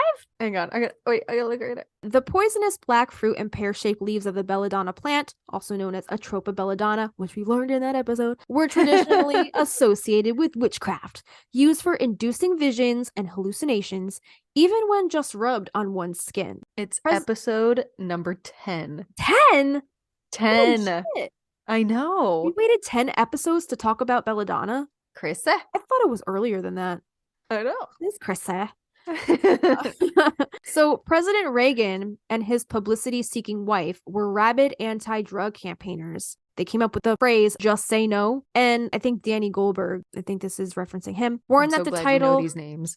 Well, he comes up a little later on. Okay. He warned that the title could bring unwanted negative attention to a great album. So he finally persuaded an unconvinced Stevie to change the title and the album track to a more neutral Bella being one word and then Donna being the second word, which means beautiful lady in Latin and Italian. That's the angle they came at it from. Interesting. To kind of make it okay to market. They didn't want to market the Plant. hallucinogenic plant, so instead they made a beautiful lady. Very nice. But we all know what you really meant, Stevie. We got you. We know. We got you, Stevie. We know. Stephanie, we see you. You don't let Evangeline Walton tell you any different. No. Fuck that B. Page 31. 531. On July 21st, a Colorado fan/stalker was held by security when he tried to get into Stevie's show in Englewood near Denver. A judge had already granted Stevie's lawyers a petition for a restraining order against the fan, who was obsessed with meeting her. Hauled before the judge, the fan explained to the court that Stevie Nicks was a famous and well-known witch, and she had the power to cure him of his unwanted voices and his homosexuality. Whoa. Nuts. That came out of nowhere. Right? That's nuts that somebody would accuse her of that. People are crazy, man. You gotta be careful. Be careful out there. Careful. They're stalkers. So page 278, this talks about Sisters of the Moon. a stirring rock song about female solidarity and the mystical pull that the lunar orb has on our planet and our women. It's stealing our women. Hide your kids, hide your wife. Here are the drums in High in the Mix, the electric guitar, a wailing banshee of fear. The lyrics are muddy and seem only half finished. Stevie's intent is occluded like a phase of a waxing moon, and her delivery is mysterious. More of a mood, or as the kids say nowadays, it's a vibe. It's a vibe. It's a vibe more than an actual song. And quote, Sisters, end quote, would prove one of the most popular and durable of Stevie's songs. Some observers have related the song's material to Sisters of the Moon, a famous series of watercolors from the 1930s by the British artist Leonora Carrington that featured idealized magical heroines and spiritual intermediaries such as Diana the Huntress, Fantasia, Iris, the goddess Rumor, and the gypsy queen Indovina Zingara, which is a cool name. Zingara, I'm pretty sure Zingara is gypsy in Sicilian. Interesting. Yeah. Very cool. And also interesting, there was a goddess named Rumor with Fleetwood Mac's album. Right. Rumors. It's all connected. It's all connected. It's all connected. There was a little bit about something that Stevie would give to anybody who she deemed very Rhiannon, right? She would yeah. anybody with a little witchy flair, she would call them, oh, that's so Rhiannon. And she would actually give them a little moon pendant. Okay. So Danny Goldberg, the guy that I was talking about a little bit before, he was the guy that handled all of Led Zeppelin's publicity. He was also the vice president of the label Swan Song that released all of the Led Zeppelin albums. He left that label to start his own PR firm, and he started working with Stevie. And according to Goldust Women on page 278, he was a spiritual guy connected to a fervent group of New Yorkers that conducted meditation meetings in an old church amid the cargo warehouses and sail lofts on Hudson Street, way downtown. On page 293, he talked about these moon charms. It says, he was surprised and flattered when she gave him one of her totemic crescent moons. These were 18-karat golden moon charms, copies of one she'd found in London and had a jeweler reproduce. He goes on to say that she presented these moon charms to her close friends with a solemnity like that of a kind of like an initiation, Danny later wrote. He says, I was deeply touched the night she gave me one.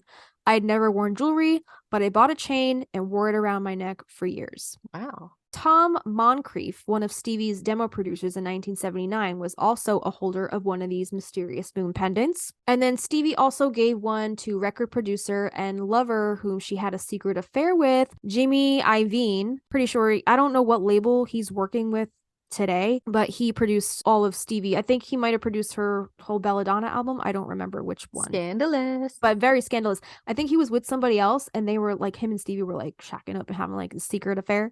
She actually also gave him one of these moon pendants, but on page 327 it said he never wore it because he mocked all of her mystical stuff as like he thought it was like pretentious and creepy. What an ass. Yeah, really, what an ass. And then here's something that I caught in a Vanessa Carlton interview. I think I was probably watching one of these interviews shortly after reading Goldust Women and learning about these moon pendants, because this is the first I've ever heard of these moon pendants, was when I read this biography. And then I watched this Vanessa Carlton interview, and I know how close Vanessa Carlton and Stevie, are and have worked together numerous times, went on tour. Vanessa Carlton, I saw her in this interview that I have linked here wearing a moon pendant. I see that. So I'm like, did Stevie get, is she a holder of Stevie Nicks, of an original Stevie Nicks moon pendant? Maybe, yeah, maybe. Because I know she has a close relationship with Stevie. She considers Stevie a mentor. I wonder if Sheryl Crow has a Stevie pendant. Right. I'm going to have to stalk interviews of Sheryl too and see if she has a moon pendant. But yeah, Vanessa's so close with Stevie. She said in one interview, I forget where, I'll have to find the link to that interview. She said she was holding hands with Stevie as she was giving birth to her daughter via unplanned C-section. And she was just like, oh, wow. Yeah. Can you imagine holding Stevie Nicks' hand, giving birth to your child? My child would be blessed. Right? Blessed. Amazing. Yeah. So yeah, we'll link that interview below if you guys want to check out this Vanessa Carlton interview. She could be seen wearing that moon pendant. And I think Stevie is wearing the same moon pendant in that interview I was telling you about, where she did the panel at that film festival when she's promoting In Your Dreams, the documentary. I think she's wearing the same pendant. So it's all connected. It's all connected. She's giving it out like candy. The Stinas would love one of those, just saying. Just saying. Just saying. So there's some quotes now we're going to get into about Stevie and her own personal account of magic and spirituality and how she sees all of that. So Christina, take it away because my voice is I getting will. tired. I'm so sorry. You did amazing. And Justina takes over whenever Christina is like, my eyes are going cross-eyed.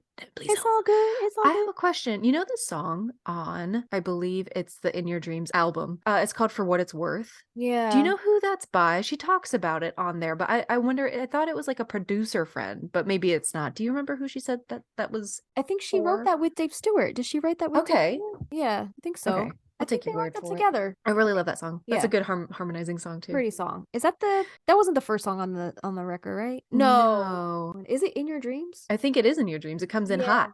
Yeah, it does come in hot. And I love putting that on to like when I have a long drive or like I'm on a road trip. It just gets me so amped to just like drive. It's a nice it's a nice really little good ditty, tempo. right? Cute. When we do get together, we should cover those songs. Yes. That would be fun. All the Stevie Cool. songs. So some quotes Stevie had about magic and spirituality. This comes from an interview with Jim Ladd in 1979. She says, "There will always be magic to be summoned at any point. I love to live in a world of magic, but not fake magic." We kind of did this one earlier, but not a fake world of magic. We all really basically have a lot of magic. It's only those of us who choose to accept it that really understand it.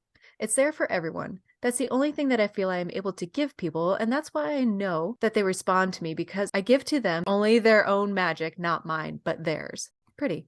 Yeah.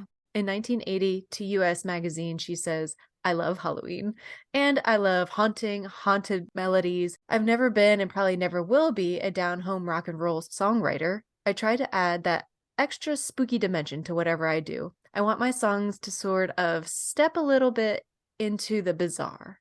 I love that. Yeah. In 1982, to That Cream magazine Justina told us about earlier, "I feel there are good spirits everywhere when I am writing my songs, helping me. I just feel them and feel good. And it's not stupid or mystical or weird. I just get good feelings from, I don't know, the air." Maybe because you're an air sign.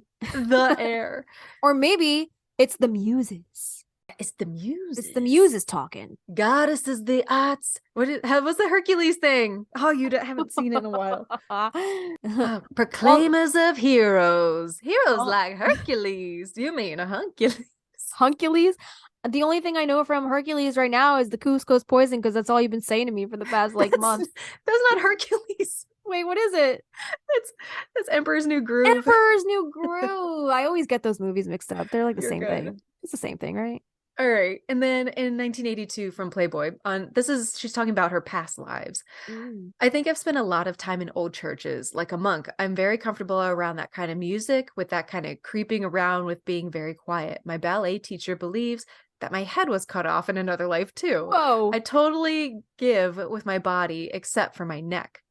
Oh, okay. Even if I go to the beauty salon, I can't put my head back. They have to hold it or it will drop. The same thing happens when I dance or when I get a massage. It's very weird." Dude, do you think, wouldn't it be some shit if Stevie Nicks was like Marie Antoinette in a past life?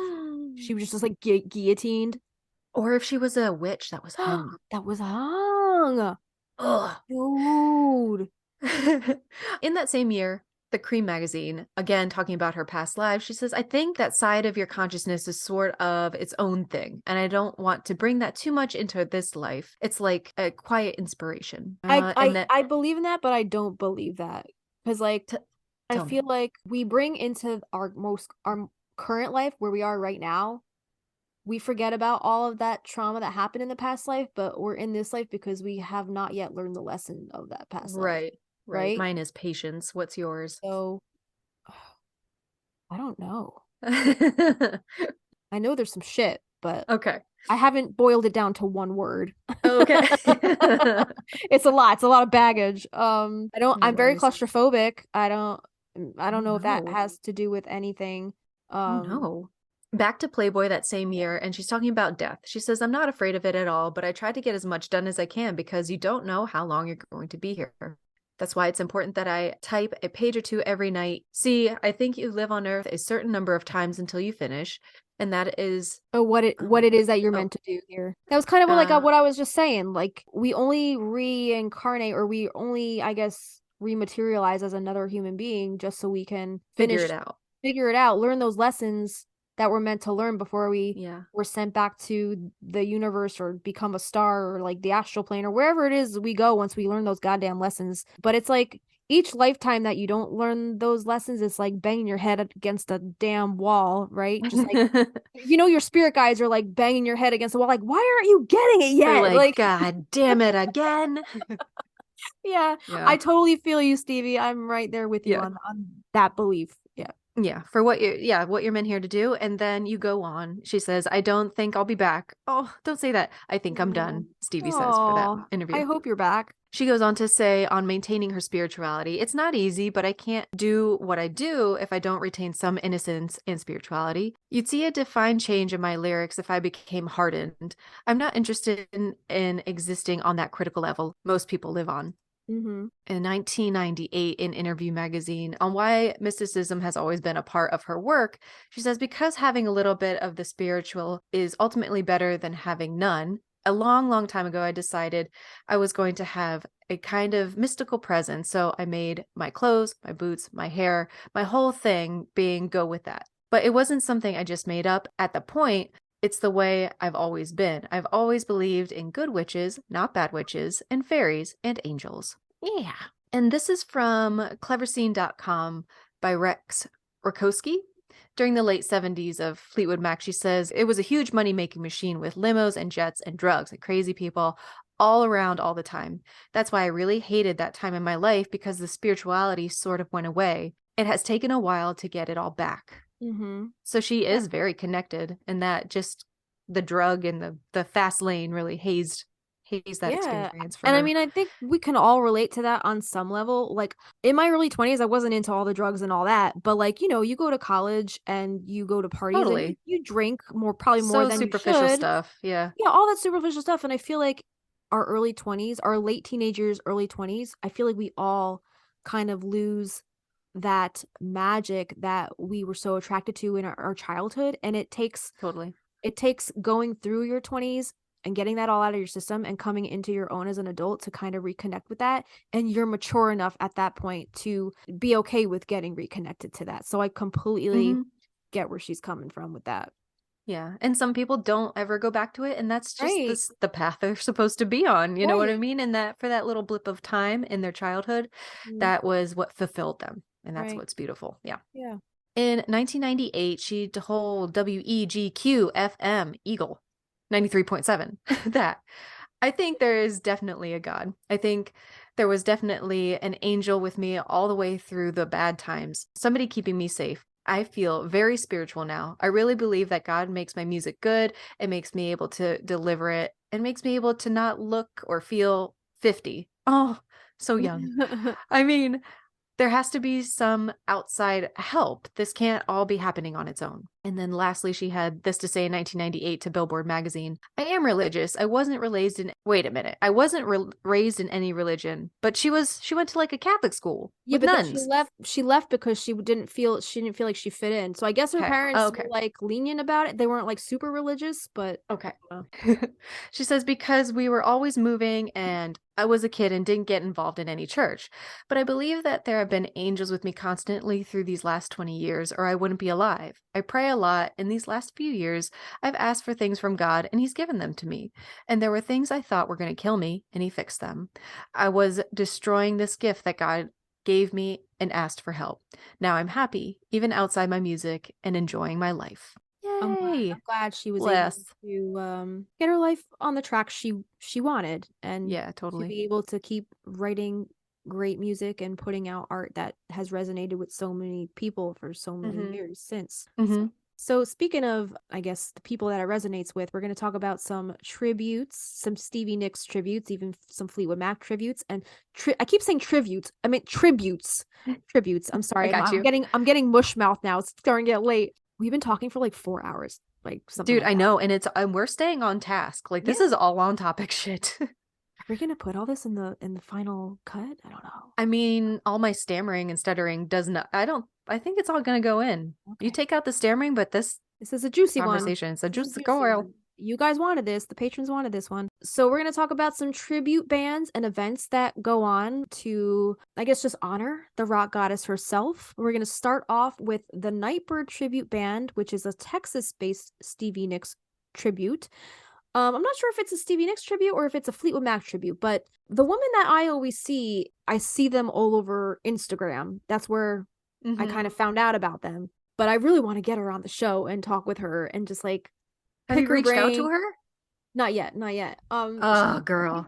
I think she listens to the show. She's commented on a couple of our posts like earlier on. Okay. I don't know how much she's been upkeeping with what we're doing, but it would be great to chat with her. I think that would be so much fun. But Nightbird Tribute Band is a Texas-based Stevie Nicks tribute. You can check them out on nightbirdofficial.com. They've been performing regionally and nationally for audiences since 2009. They're based in Texas, and they strive to recreate the spirit and energy of Fleetwood Mac and Stevie Nicks of the 70s, 80s, and even today. So the lead singer is Brooke Allison, and Brooke states, "We try to take the audiences away to a magical little place for a while. If we can do that, we've done our job." And Nightbird has opened for such classic acts as Blue Oyster Cult, Starship, War, and the Doobie Brothers, and more. Wow. Yeah. Wow. Yeah. So they've been around. They've performed at hundreds of venues and look forward to performing at your event. So you can book them for your party if you want a Fleetwood Mac, Stevie Nicks tribute. Killer. Book them Cool. for your party. They have also, this is like, if this is still going on, we need to somehow be involved in this. They have also performed at the Practical Magic Prom, hosted by Junk Gypsy. They're Junk Gypsy on Instagram, formerly of HGTV. I want in. They had like a Practical Magic Witches Ball. Looked awesome. And the Nightbird Tribute Band played the Practical Magic Prom. Have you seen any of those videos on their Instagram? I have. It looks so much fun. It does look intense. I need to wanna be go. involved, right? Like if they do that again this year, or if they ever have another Practical Magic Prom. I commented, I think, on one of their promotional videos. I think it was like a couple years ago. I don't know if they do it every year. I think it's a different theme prom every year. But I'm like, when is the next? Are you guys gonna have another Practical Magic themed one? Can guys blow them up and demand Yeah, this be organized. We want another one. If you go to junkgypsyblog.com/ we'll post this in the show notes. It's all like a hyphenated, but it says A Little Witch in All of Us. There's a whole blog post on the whole party, which is really cool. There's a lot of cool pictures and stuff you can see from that event, because I want to be a part of it so bad.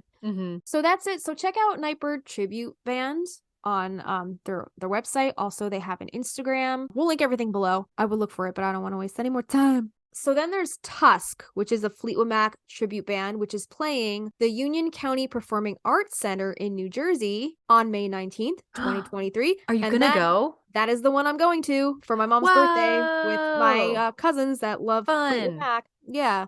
Great. So we're going to go check that out. Tusk is an authentic sounding and always respectful Fleetwood Mac tribute band. They leave no stone unturned in replicating the sounds of one of the world's best loved, top-selling bands. And the Union County Performing Arts Center, also known as UC-PAC, is excited to bring Tusk, the world's #1 tribute to Fleetwood Mac, to our main stage. To purchase accessible seating, call UC-PAC's box office at 732-499-8226. If you're in New Jersey, go check them out. I will be there, and I will see you. You can meet half of Magnolia Street. You can meet, yeah, in real life, like, and my mom and my cousins. Oh yeah. Yeah. So go check out ucpac.org, and I'm sure if you search Tusk Fleetwood Mac tribute band, it'll pop up. Yeah, the ticket link will pop up, but we'll also link everything below. Again, we'll link everything. Then, have you ever heard of this? The Night of 1,000 Stevies. Have you heard of that? No. Okay. So I actually found out about this in the Goldust Women biography when I read this book, I don't know, a few years ago now at this point. I had forgotten about this, but when I was doing research for this episode, I refound this, and then I went down the rabbit hole on it. It's nuts. It's amazing. So tell me. According to page 545 of Goldust Women, it says the Night of 1,000 Stevies is an annual fetish rite in Lower Manhattan, where fans from all over the world dance late into the wee hours wearing costumes based on Stevie's wardrobe. Rhiannon-looking witches were huge, Also, Arthurian princesses, Scarlet O'Haras, ladies from the mountains, and other persona. Some came as white-winged doves. Sometimes at these events, Stevie's male fans outnumber the ladies. And every Wow. year, the organizers implored Stevie to attend, but she always declined, sending love messages of support instead. Oh. There is a website you could check out, 1000 Stevies, the number 1000, don't spell it out. It's the number 1000stevies.com. There is also a YouTube channel, and on the main page, there is a video from Stevie herself. She sent them a video, okay? So this video is from 2011, and this video is Stevie basically addresses all of the attendees of the event, and this is what she said, okay? She said, someday, some night of 1000 Stevies, I will be there in such a great disguise that not one of you will know it's me until I walk on stage and begin to sing Edge of 17. And then you'll know. But otherwise, I will be completely in disguise and I will just be haunting around all of you and watching. Wow. Mic drop. Mic drop. Plot twist, mic drop. Could you imagine just being No. like an attendee and like Stevie is right next to you. You have no freaking idea it's her. And then you see her go up on stage and just start singing. And you're like, what? Edge of 17. Have you seen that? Family Guy, that audio, and it's the dad like, oh my god, if she starts playing Edge of 17, you gotta watch out. You gotta give me room to twirl. And then it's like, ding, ding, ding, ding, ding, ding. Why am I give me room? Give me room. That's hysterical. We're gonna get into some pop culture, how her music shows up in some pop culture. Okay. So we'll get into all the pop. I never saw that episode, but I think I've heard the soundbite that you're talking about. I think you sent it to me. Uh-huh. Yeah. So It's funny. research. I researched it. So there was a new post on the website at the time I researched this. It announced the themes and the performance bill. I guess there's different themes every year. This is what they just posted up, like the new post that they put on the website. The Night of 1000 Stevies is the largest, most beloved Stevie Nicks fan event in the world. It returns for its 31st annual edition on May 6, 2023 at Irving Plaza. Angel, I guess that's the name of the show, or that's the theme, is produced by show founders Chichi Valenti and Johnny Dynell and their creative crew at the Jackie Factory. The entire 1000 Stevies family is overjoyed to return to our longtime Union Square venue, Irving Plaza, for the first time since 2019. This year's theme pays homage to so Angel is the theme. It pays homage to the many angels in Stevie's songs and artwork, including the iconic Fleetwood Mac's title song, Angel, in her song Sleeping Angel, Street Angel, and many more. A tribute segment will note the passing of her longtime bandmate and stage angel, Christine McVie. Our bill is now complete and studded with Stevie stars. They include audience favorites like Lane Moore and It Was Romance, Marianne Piccolo, and Mike Greco, Vangeline Theater, and Kitten and Lou from New Orleans. Plus, Welsh-born electronic singer Bright Light, Celtic harpist Theodoratus, jazz blues EDM crooner Jeff Steffen from Chicago, and local hard rockers Honey Trap. The Knots 31 debut performers include 6 minutes that were 4 years in the making. Vicky Martin of Ireland's Stand Back the Stevie Nicks Experience was booked back in late 2019 for the 30th anniversary, then had to cancel due to COVID. Other 2023 debuts begin with Nikki Luparelli, a Boston-based Stevie singer who has produced Nicks tributes combining music and burlesque over the past 5 years. Most notably at the Boston Planetarium, local drag dance artist, choreographer, and bombshell Brie Bordeaux will doubtless be an Act 3 highlight. At this writing, we are still confirming our last debuts, so stay tuned for the full bill. DJ Sammy Joe will keep the Stevie Fleetwood dance floor twirling madly between and after 3 performance sets. Enchantresses of Ceremony, Valenti, Paul Alexander, Abby Emin, and Heather Lydier will keep the White Wing talent flowing. As always, tambourines will be tossed to our Stevie-styled audience, and the audience will close with the now mythic Battle of 1000 Stevies. There's a battle? Oh my god. I need to see this. So that all goes down Saturday, May 6th, 2023 at the Jackie Factory presents Knots 31, Angel at Irving Plaza, New York City. Doors open 9 p.m. Tickets are $50 and it's 18 plus to get in. So check that out. We'll link it in the show notes, but it seems like quite the sight to see. Whoa. And immersive as fuck. Like, go dressed up like Stevie, any one of her reiterations of any of her songs. You can dress up like a white winged dove if you want to. So that sounds like a lot of fun. That does sound fun. Right? Do we want to give our listeners a little short break? And then when we come back, we'll talk about the DocuFilms and a few other things on our agenda. But we'll let you grab a drink, go to the bathroom, and then come back, okay? We will be right back. You're listening to the Magnolia Street Podcast.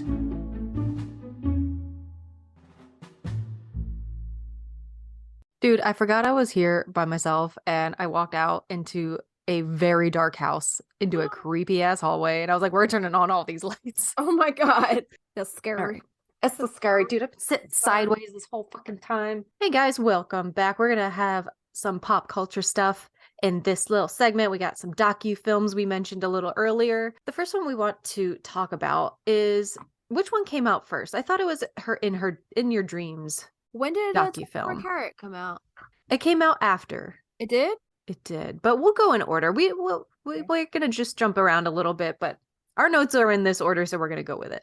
Okay. So 24 Karat DocuFilm and live concert was directed by Joe Thomas and recorded over 2 nights during her sold-out 24 Karat Gold tour. And it follows a set list of her fan favorites and rare gems from Stevie's multi-platinum selling catalog. Rock and Roll Hall of Fame icon Stevie Nicks brings her legendary music to the big screen when Stevie Nicks' 24 Karat Gold, the concert, comes to select cinemas for only 2 nights in October on the 21st and 25th. The film also highlights Stevie's intuitive and intimate storytelling abilities, captivating audiences with personal stories from behind some of the most famous songs in music history. Widely considered one of the most important female voices of rock music, with an unparalleled career, Stevie Nicks has had 6 top 10 albums, 8 Grammy nominations, and is the first woman to be twice inducted into the Rock and Roll Hall of Fame, as we talked about earlier.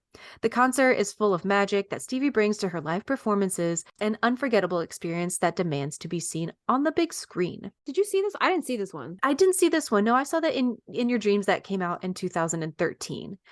And this was the one that Justine and I were talking about earlier that takes place in Stevie's home. So it's a documentary that follows Stevie Nicks as she begins writing and recording her first solo album in nearly a decade with Dave Stewart of the Eurythmics. The film is amazing and was on Netflix and Amazon many years ago and seems to have scrubbed from the internet. I haven't been able to find it. It's also no longer for sale anywhere except Justina said you can get it on Etsy or eBay. Fucking eBay for $50. There's a few obscenely expensive copies. 50 was the cheapest that I saw. Crazy. They go up to like $200 a copy. Apparently, wow, such a rare DVD. Like, it's not sold anywhere. It's not on Amazon. It used to be streaming, I think, on Netflix. It was streaming on Amazon. They took it off. It's nowhere to be found anymore. You can't even pay to stream it anywhere. That's like, crazy because like it was so accessible and they were like, wow, people really like this. We should probably make money off of it. It's gone. It's gone. Another docuseries was called Sound City in 2013, and it was directed by Dave Grohl, and it's a documentary on the fabled recording studio that was located in Van Nuys, California, the history of Sound City and their huge recording device, exploring how digital change has allowed people that have no place, quote unquote, in music to become stars. It follows former Nirvana drummer and Foo Fighter Dave Grohl as he attempts to resurrect the studio back to its former glories. Stevie makes an appearance in the film to talk about her time at Sound Studios, writing early tracks with Fleetwood Mac. There is also a song at the end where she collabs with Dave Grohl on a track called You Can't Fix This, and the full documentary is on YouTube. We can share that, as well as her singing that You Can't Fix This, which I don't think I've seen. Such a good movie. So good.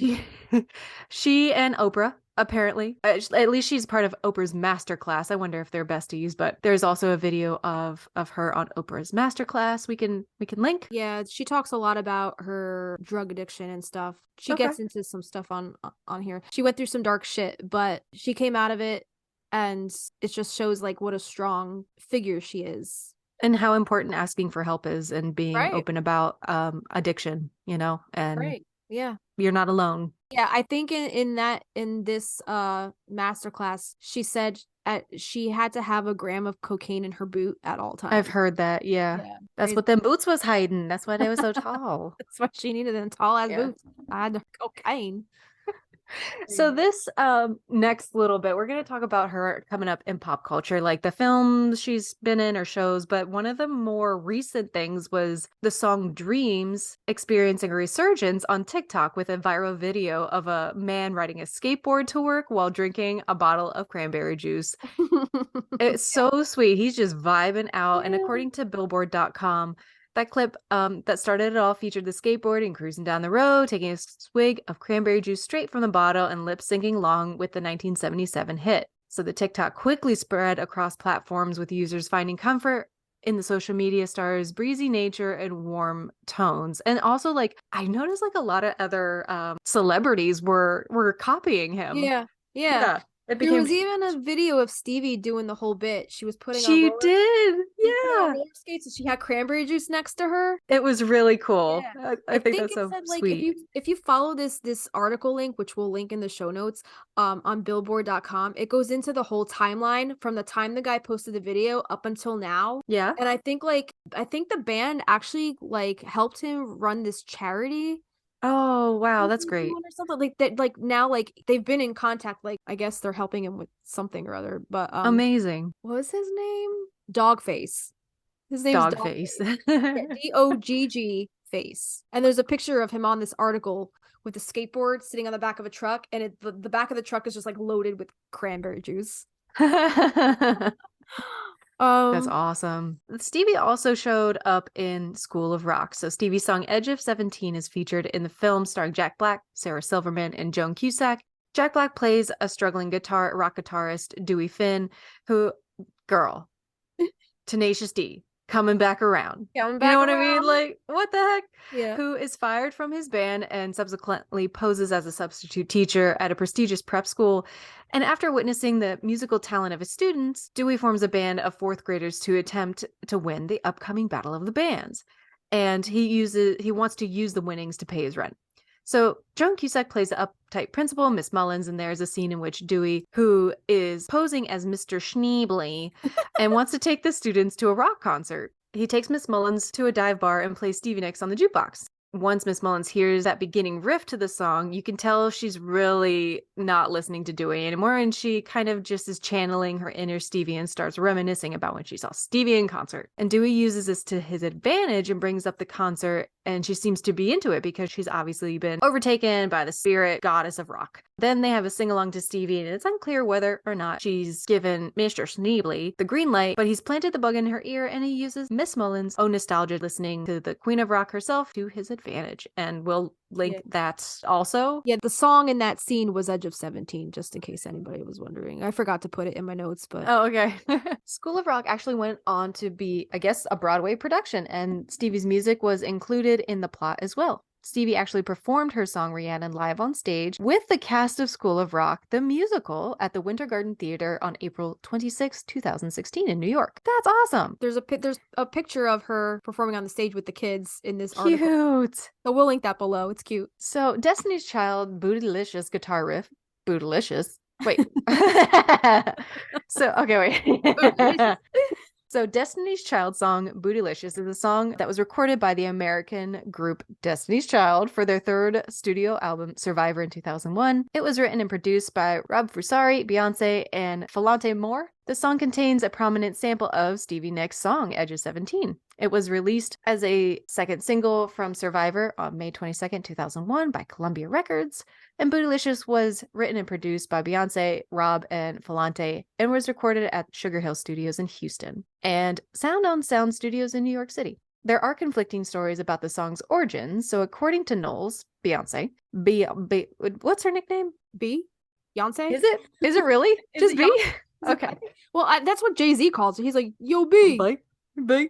According to Knowles, she was inspired to write the song on her flight either to London or Japan as she was listening to the guitar riff of Stevie Nicks' song, Edge of 17, which reminded her of A Voluptuous Woman. According to Fusari, he wanted to build a track on a sample of Survivor's Eye of the Tiger. Unable to locate the song, he chose a sample of Edge of 17 instead. He wanted to replay the guitar riff himself in the studio so as not to lose publishing royalties, but group manager Matthew Knowles, father of Beyonce Knowles, would not let him do this. So Stevie also made a cameo in this music video. She is featured playing a sampled riff on her guitar in the Kelly, can you handle this? Michelle, can you handle this? Beyonce, can you handle this? I don't think you can handle this. Woo! Oh my God. That's the beginning. Yeah, she's in the beginning. Okay. Yeah. Wow. So Yeah. it's in the intro to the song. So Nick Yeah. said while shooting the music video, I got to sit there with them and hang out with them all day long. We had a great day, she noted. That's awesome. So We'll cool. we'll link the video for that. I remember So seeing that here's video what on MTV all the time back in the day on TRL. Can you handle this? So here's where American Horror Story comes in that Justina was talking about earlier. Tell us about the Supreme. Dude, all right. I didn't realize, like, I remember watching this season, but I don't remember her being in it as much as she actually was. So she was in American Horror Story season 3, which is Coven, which is the season all about the witches. And then the witches kind of reprised their role in season 8, Apocalypse. Okay. So American Horror Story, according to americanhorrorstory.fandom.com/wiki/Stevie_Nicks. Wow. We'll link it below. Stevie Nicks is the white witch who writes and sings rock and roll songs with her band Fleetwood Mac, just like she does in real life. But I guess in the show, she has been active in the music industry since 1966 when she was 18. Her lyrics can be interpreted by fellow witches to find out her true form. At some point in her life, she met this is when it gets fictional, right? Or so we think. She met a fellow witch by the name of Fiona Good, and she becomes friends with her. Although it is unknown whether Stevie is a Salem descendant and is an alumna of Miss Robichaux's academy or not, it is not known. So Fiona Good, was that Jessica Lange's character? Wasn't Jessica Lange the Supreme? Yes. Yeah. Okay, yeah. She was BFF with Fiona, all right? So her personality and appearance. So Stevie is a 70-year-old woman who has a kind personality. An example of this is when she visits the Coven and sings a song for one of her biggest fans, Misty Day. And she hands her one of her shawls, which she has worn and danced on many stages across the world. She has blonde, wavy hair, usually wearing a hat on top of it. Stevie has big brown eyes and has an average height for a woman. She's got a curvy figure. And like the rest of her fellow witches, she is mostly seen wearing black dresses and heels. You want to say hi? Is that a kitty cat? It's my mom. Oh, you're talking Wait, like a cat. I don't know how to take my headphones off. Mom, this is the other Stina. Let me turn my stuff off. Hi. Turn off. Hi. Do you have any thoughts about Stevie Nicks? Because that's what we're talking about. Not one. Not a one. Did you ever have a Fleetwood Mac album? No. Okay. Okay. That's what we've been talking about. This is how much we got left. Well, I need to come over and make sure you were all right. I'm like, I bet you she fell asleep. You left the house at 5 and it's like 9. I went to get fish. Well, Yeah. if you want it, I can bring it over for you. I was gonna come over and get it. I'm Alright. awake. We're just Okay, Pop's still over there, so I'll tell him to hang out at home. Okay. He'll be over. love you. All right, nice to meet you, Justina. Nice Bye. seeing you. Sorry for your loss.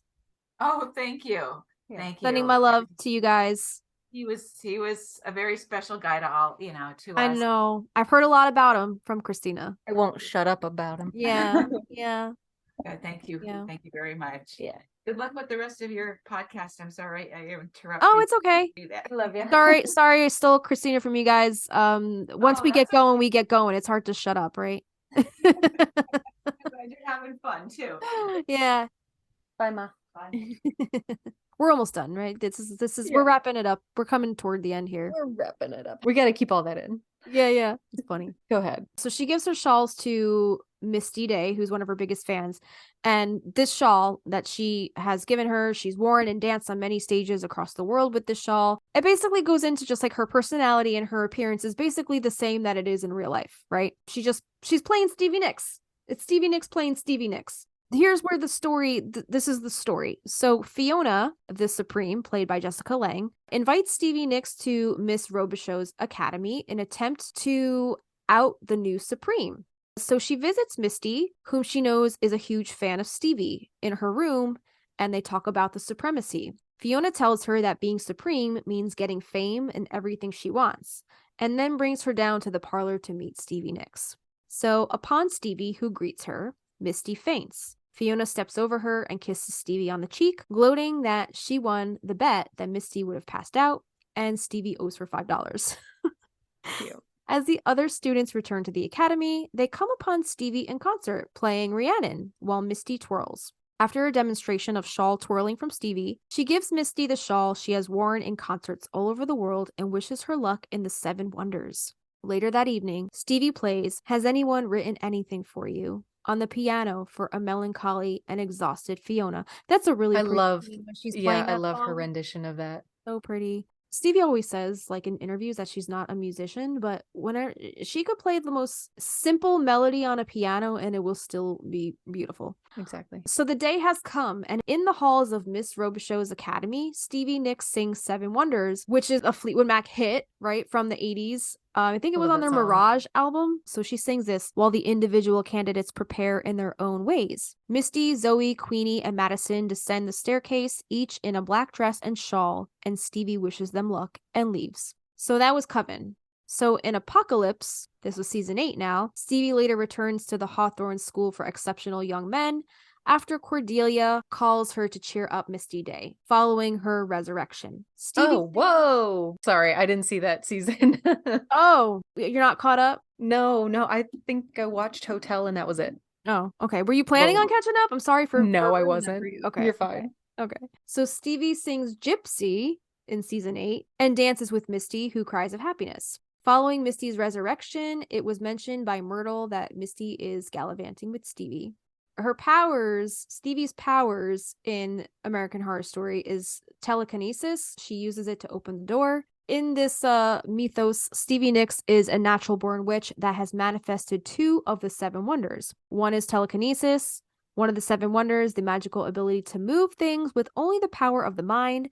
She demonstrated this ability when she closed the door after singing 7 wonders and wishing luck to all the girls who will participate in the test of the 7 wonders in order to identify the next supreme. She also uses this ability to open the sliding doors of the dining hall in the Hawthorne School for Exceptional Young Men. The second of the 7 wonders is transmutation. So one of the 7 wonders, the magical ability of transmutation, is the ability to instantaneously move from one place to another, and this power is commonly known as teleportation. She transmuted all around Miss Robichaux's academy while singing the 7 wonders. And she only has a few lines throughout this whole, I guess, all her appearances on American Horror Story. She's been on a few episodes, but most of her appearance on American Horror Story is her singing. She just sings her Right. hits. She doesn't have a lot of lines. Yeah, the only lines that she really has, I think she has like 3 lines. So the first one is to Misty, where she says, "This shawl has danced across the stages of the world, and now it's yours." And then she also says to Misty, Zoe, Madison, and Queenie, she says, "Good luck, girls." And then the last line she says, which is to the whole coven, she addresses them. She goes, "Hello, witches." That's it. Those are the only lines she has, because basically she's singing in all her other appearances on the show. Mm-hmm. Just a couple notes. In real life, Stevie Nicks has faced numerous rumors in the past that she practices witchcraft or she's a member of the Wiccan religion, something which she has always denied, which we talked about earlier. So her appearance in Coven and Apocalypse as an actual witch is a direct reference and kind of like a little poking fun at those rumors.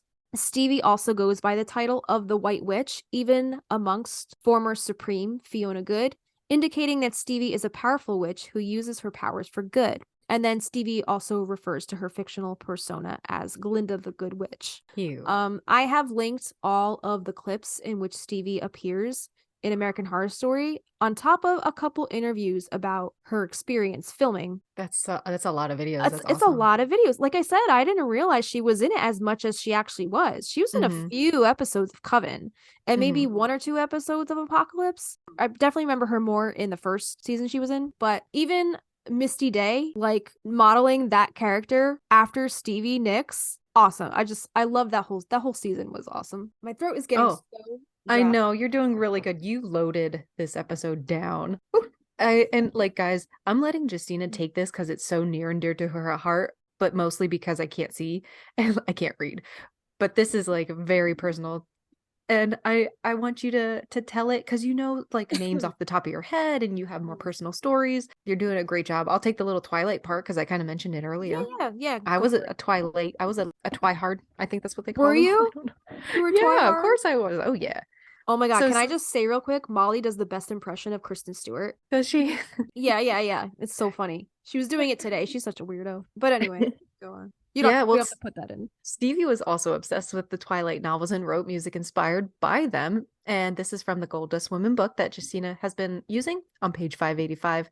It says, in 2006, Stevie was immersed in Twilight, the first of the series of novels about teenage vampires and obsession that would last the rest of the decades, as Stevie identified with the romantic tribulations of the character Bella. On page 600 of this same book, she had written the song Moonlight while in Australia after seeing the movie New Moon, based on the Twilight teenage vampire novels. She had also written New Orleans and Moonlight, A Vampire's Dream. These both were wistful ballads, both inhabited by bloodlust. New Orleans was a post-hurricane tribute to the City of Tears, one of Stevie's favorite places.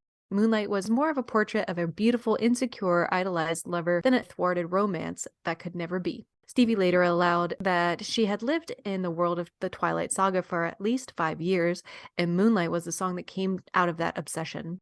At least the In Your Dreams docuseries, she said, I had lived a similar situation, I guess the character Bella lives in, where Edward, her love interest, just up and leaves, and Stevie says, I had the love of my life just gone, and I was inconsolably heartbroken. And she said, I think she saw that movie theater, and it was the end credits, and the lights came on, and she just could not stop sobbing. She didn't leave. She just kept crying. Yeah. So she like 100% related to that whole totally story. Yeah, and this music video here is for Moonlight, A Vampire's Dream, that song. It's on the In Your Dreams album. And also the song that I mentioned before, New Orleans, where she wrote after, I guess, one of the hurricanes down there. Katrina. They were like rebuilding, and I guess she was just paying tribute to the city because she loves New Orleans. In that song, I'm pretty sure she mentions Anne Rice. Yes. And vampires, and that whole album, you could just tell she was so inspired by just like the whole like vampire kind of theme. The Moonlight video is shot in that house that Justina and I have been talking about, with the beautifully painted foyer. She's got this sweeping staircase, and it's like a hand painted backdrop. And the New Orleans song, I don't know if it was just like too fresh or too close to home, but the whole like Coven season, I was like, oh my god, is she gonna sing New Orleans? But it really had nothing to do with the plot or anything. I never even made that connection. Yeah, the Coven took place in New Orleans, and here she is, and In Your Dreams. Yep. This album was before she was in Coven, right? Or was it around the same time? I think it was before. Yeah. So those songs really stuck out. New Orleans is also like a good one to harmonize too. Just want to put that on there. Just put that out there. Album is so good. Love it. So another one of our favorites, Edgar Allan Poe, comes into play because Stevie was so inspired by his work. On page 603 in this book, they talk about the poem Annabel Lee. Annabel Lee is Stevie's setting for Edgar Allan Poe's morbid romance. So she basically takes his poem and puts it into a melody, almost word for word. It's very beautiful. So it's a morbid romance that she first tried to do in high school, apparently. Now it totally fit in with the current teen vampire erotica, as the poet keeps vigil by the cold body of his beloved. Dave Stewart put it in a sparkling framework for the rock audience, and it would become a huge fan favorite since Annabel Lee sounded like it could have been on Mirage, but for Waddy's gothic interlude that captured some of the poem's dead breath. Did I say that right? Yeah. Okay. So the poem is about Edgar Allan Poe's beloved, Annabel Lee, being cold, dead, and lifeless, like on a seashore, basically. It's very pretty. It's one of my favorites, but she put it dark dude. It's such a dark dude. Wasn't he dark? So who has covered Fleetwood Mac songs? Dude, I heard the Cores come on the radio the other day. I was like, God damn, what a throwback. What a throwback. My mom loves them. I love them too. She freaking loves them. She wanted to put them on St. Patrick's Day because they're Irish. I'm like, that, dude, really? Did we keep in that clip of me being like, Sinead O'Connor is in the Cores? Do you remember our discussion? Yeah, or was that a Marco? I was like, Sinead O'Connor is in the Cores. So you're like, that's Sinead O'Connell. Yeah. I think that was just the Marco. I don't think that was an episode, but that was hysterical. Yeah. My back hurts. I gotta sit a different way. Screaming at my phone like, O'Connell.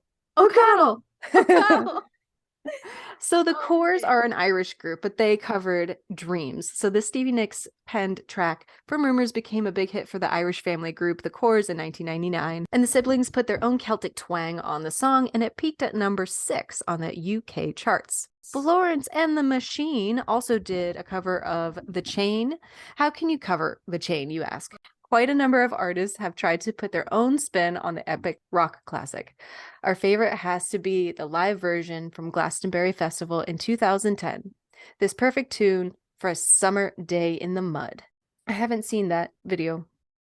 Paramore did a cover of Everywhere. Pop punk band Paramore started playing this 1980s pop classic during their live sets in 2017, and who can blame them? Breathing space, because there was a question mark. Like, why did she stop for so long? The feel-good track suits the Hayley Williams fronted band's sound perfectly. They also played this at their Parahoy cruise trip. They play this. There's a video of them playing this song. Oh my God, Parahoy. It's really good. It's really good. I love it. You give me Hayley vibes because you're little. Got a little. And you have a big voice. Just don't know what to She's shout very out. talented. Yeah, I love No, her. no. Dixie Chicks, now known as the Chicks, do a cover of Landslide. It's another heartbreaking ballad by Stevie Nicks, covered by the country trio The Chicks, and it scored a huge hit in 2002, reaching the top 10 in the States. Lead singer Natalie Maines said she was attracted to the song as she was the same age that Nicks was when she initially performed it. So Elton John did a cover of Don't Stop, one of the more famous tracks on Rumors. It's always going to be hard to live up to such an anthem, but Elton gave it a good go in 1998 with a funky version for the Fleetwood Mac tribute album Legacy. Ava Cassidy covered Songbird, arguably one of the more famous Fleetwood Mac cover versions of all time. It's a truly beautiful song that might have even been better than the original! Exclamation point? Wait a minute. This is probably just opinion of whoever wrote Yeah. this article from smoothradio.com. Just want to point out, It's an opinion. these are opinions. We did not Yeah. write these little blurbs about each of these covers. This is all from Smooth Radio. Ava Cassidy might have written this for all we know. So Ava's version was released in 1998 on her post. Yeah, she passed away a while ago. Got it. Okay. Posthumous, Yeah. not humorous album of the same name. Despite being released 2 years after her death, the album went on to reach number 1 in the UK in 2001. Her version can also be heard in Love Actually. Oh. Is this Lizzie or Lissy? I guess Lissy. I know this version. This is a You? really good version. Go Your Oh, Own Way. nice. Lissy did Go Your Own Way, and many people have noticed the similarities between the American singer Lissy's voice with Stevie Nicks' voice. And some of her own songs have certain Fleetwood Mac qualities about them. She must have heard this a lot as she recorded her own version of Go Your Own Way, and it's brilliant. The Goo Goo Dolls did I Don't Want to Know, and they turned the folk ditty into a 90s indie rock anthem. Some of the notable mashups. Do you have on here, I think, the woman who did, what's the woman's name from the Cranberries? She does a cover of Go Your Own Way. She did? It's amazing. Yeah, it's really Dolores good. O'Riordan? Is that her name? Yeah. All right. Yeah, so we'll add that to the list. We should make like a whole playlist of artists who had just covered Stevie or Fleetwood Mac songs. Yeah. That might be cool. And then me and Christina actually talked about this.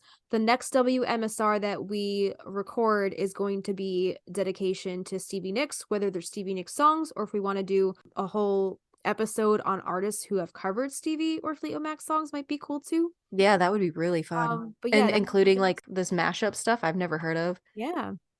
Evanescence. Yeah. Go ahead. Evanescence did a hard rock / metal cover of The Chain. I don't know. It says From Gears 5. I don't know what that means. Is that a movie or a video game? I don't know. But they did a cover of The Chain, so that's really cool. Check that out.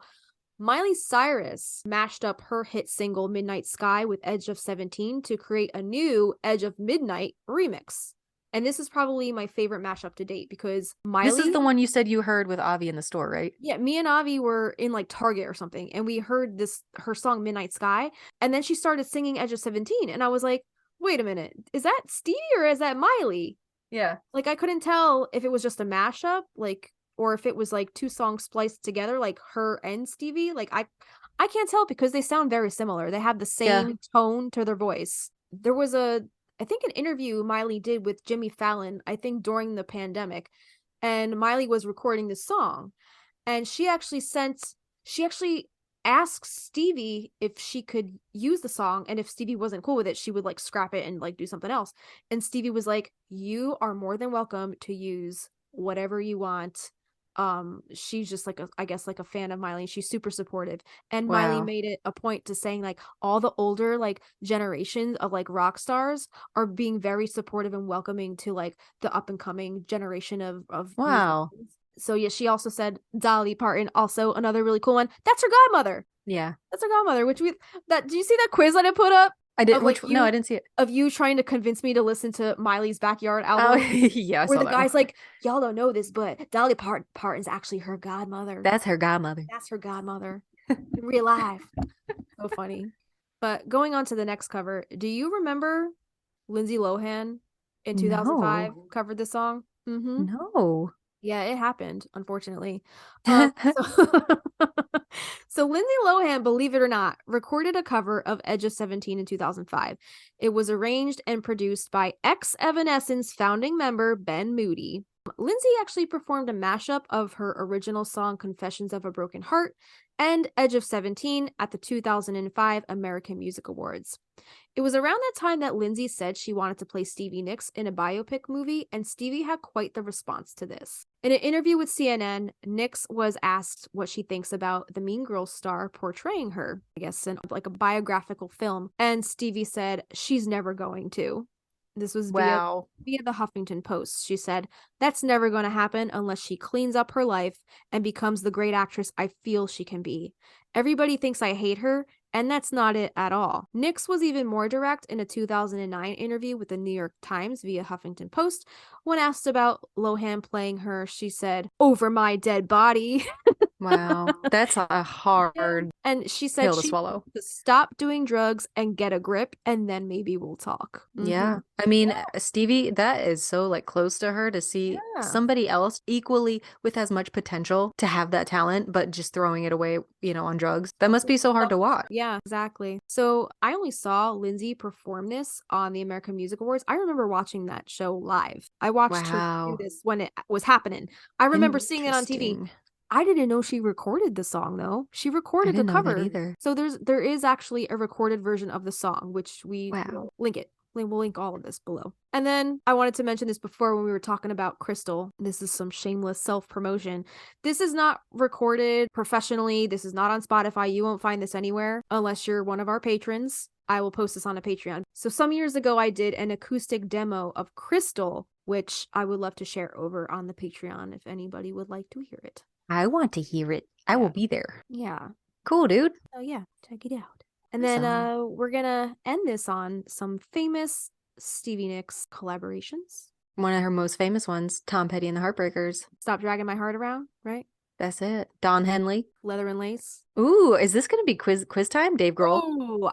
Oh, we said it before. I can't remember the name of it. Yeah, it had a longer name. You can cheat. Scroll up. You can't fix this. You can't fix this. Vanessa Carlton. Oh, the one from her 2007 album Heroes and Thieves, and also the song Carousel, which Vanessa wrote, but Stevie recorded it for her 2014 album 24 Karat Gold. Vanessa's original version is on her 2011 album Rabbits on the Run, which is one of my favorite songs. It's like every spring I have to put this song and this album on. I've been rocking out. It is a good song. So cute.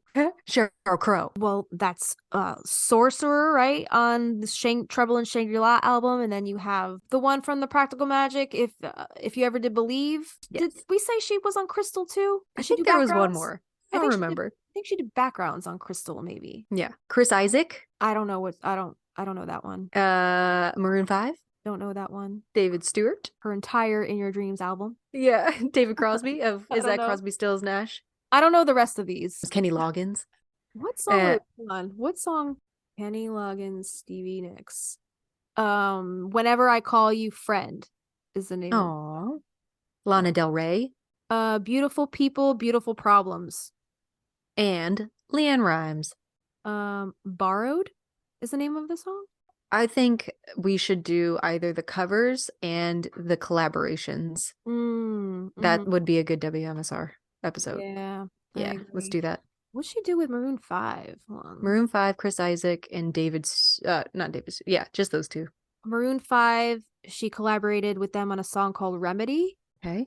Chris Isaac is a song called Red River Valley. Okay. And what was the other That's one? a cover of a very old song. Okay. What was the last by one? Marty Robbins. No, that was it. That was it. Okay. About David Crosby, would you still sing with him? David Crosby. Street Angel. Okay. Yeah. Cool. Yeah. And then she did that song. You know that song, Hey, what's that sound? Everybody Yeah. is coming. She just she redid that song. Cool. Yeah. She wrote a little blurb about it too on her Instagram. She had something to say about that song. That's why she remade it. But yeah, she just redid that one. I forget the name of that. We will be tagging her in our Instagram for this episode, and we hope you do the same. Yeah. But that's about it. Oh, we never mentioned the South Park Goat episode. Oh my God, that's what I think about all the time. Is her and like they're just leading the goat out of the camp. And they're like, hey, there's a USO concert going on and Stevie Nicks is going to be playing. And then they come across the kids and they're leading the goat out. And like, what are you kids doing here? And then the goat goes, ah. And they're like, oh, we're sorry. Miss Nicks. Oh my God. We're so sorry. How are you doing? Wasn't she kidnapped by the Taliban or something? Yeah. Yes. She does have quite the vibrato. So stupid. Somebody posted on YouTube, I guess the Dreams karaoke track, like just the music. Did I send you that? Just the music to Dreams with a goat in the background. A goat over it, just like to Dreams. I don't hate it. No, I don't hate it either. It's pretty funny. I love you, Stevie. We don't mean guys. We hope you enjoyed this episode. I can't get over my mom coming in and like, I was worried about you. You left 5 hours ago. She don't know what happens when you start podcasting. You just go down the rabbit hole. I was worried about you. Yeah. So I hope her voice came across because that was really sweet. Yeah, that was funny. Yeah. Guys, we are on Instagram, Magnolia Street Podcast. We have a Gmail, magnoliastreetpodcast@gmail.com. We have a Patreon, same name, and we have a bunch of different tiers ranging from $1 to $15. You get all sorts of goodies within all those, but I'm going to sum this up real fast. I'm getting sleepy. Yeah, under our $5 tier, you get access to the Facebook and the Discord where we host polls, and you can get in just like today on our patron perspective and help with the show, help us decide on things and give your input on our topics and get the topics that month, like see what's coming up within that month. Yeah. We also have TikTok where I think we kind of went a little viral with one of our videos because it was like 0 to 10K in a heartbeat. Our Jillian astral projection theory really upset people. Really pissed some people off. Yeah. Yeah. So sorry, not sorry. It's just our theory. If you don't like it, make your own damn podcast. Also, our lilac one started going a little viral too. I saw that. Yeah. Yeah. So not super guys, keep it up. Not super viral, just mini viral, semi-viral, but we'll take it. It's better than 0 viral, so that's we're right. good. Also, just a reminder, join our $8 tier on our Patreon if you want some of the goodies we talked about today. If you guys want to see me and my brother at like 12 and 13 years old acting like Lindsey Buckingham and Stevie Nicks like a bunch of idiots, we're gonna post that on the $8 tier. Christina will have to do a commentary on it as I show this for the first time. So I'm sure you'll have some funny things to say about that. And also my Crystal cover song. Song, Crystal. I'm losing English. It's getting late. I'm getting tired. This is a good chonky boy. Oh, speaking of chonky, you get a chonky discount over at groundedbythemoon.com. Right. If you want 10% off your full cart, use Magnolia Magic at checkout. There you go. Oh, shit. Okay, guys, I think that's all we have for you today. Thank you for hanging out with us on Magnolia Street. I'm getting loopy now. And remember to trust your first initial feeling. I love it.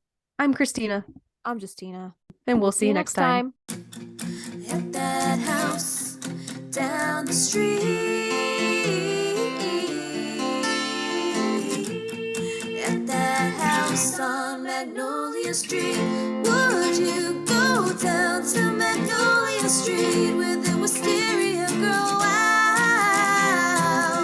And I have some magic and mystery, so would you go down to Magnolia Street?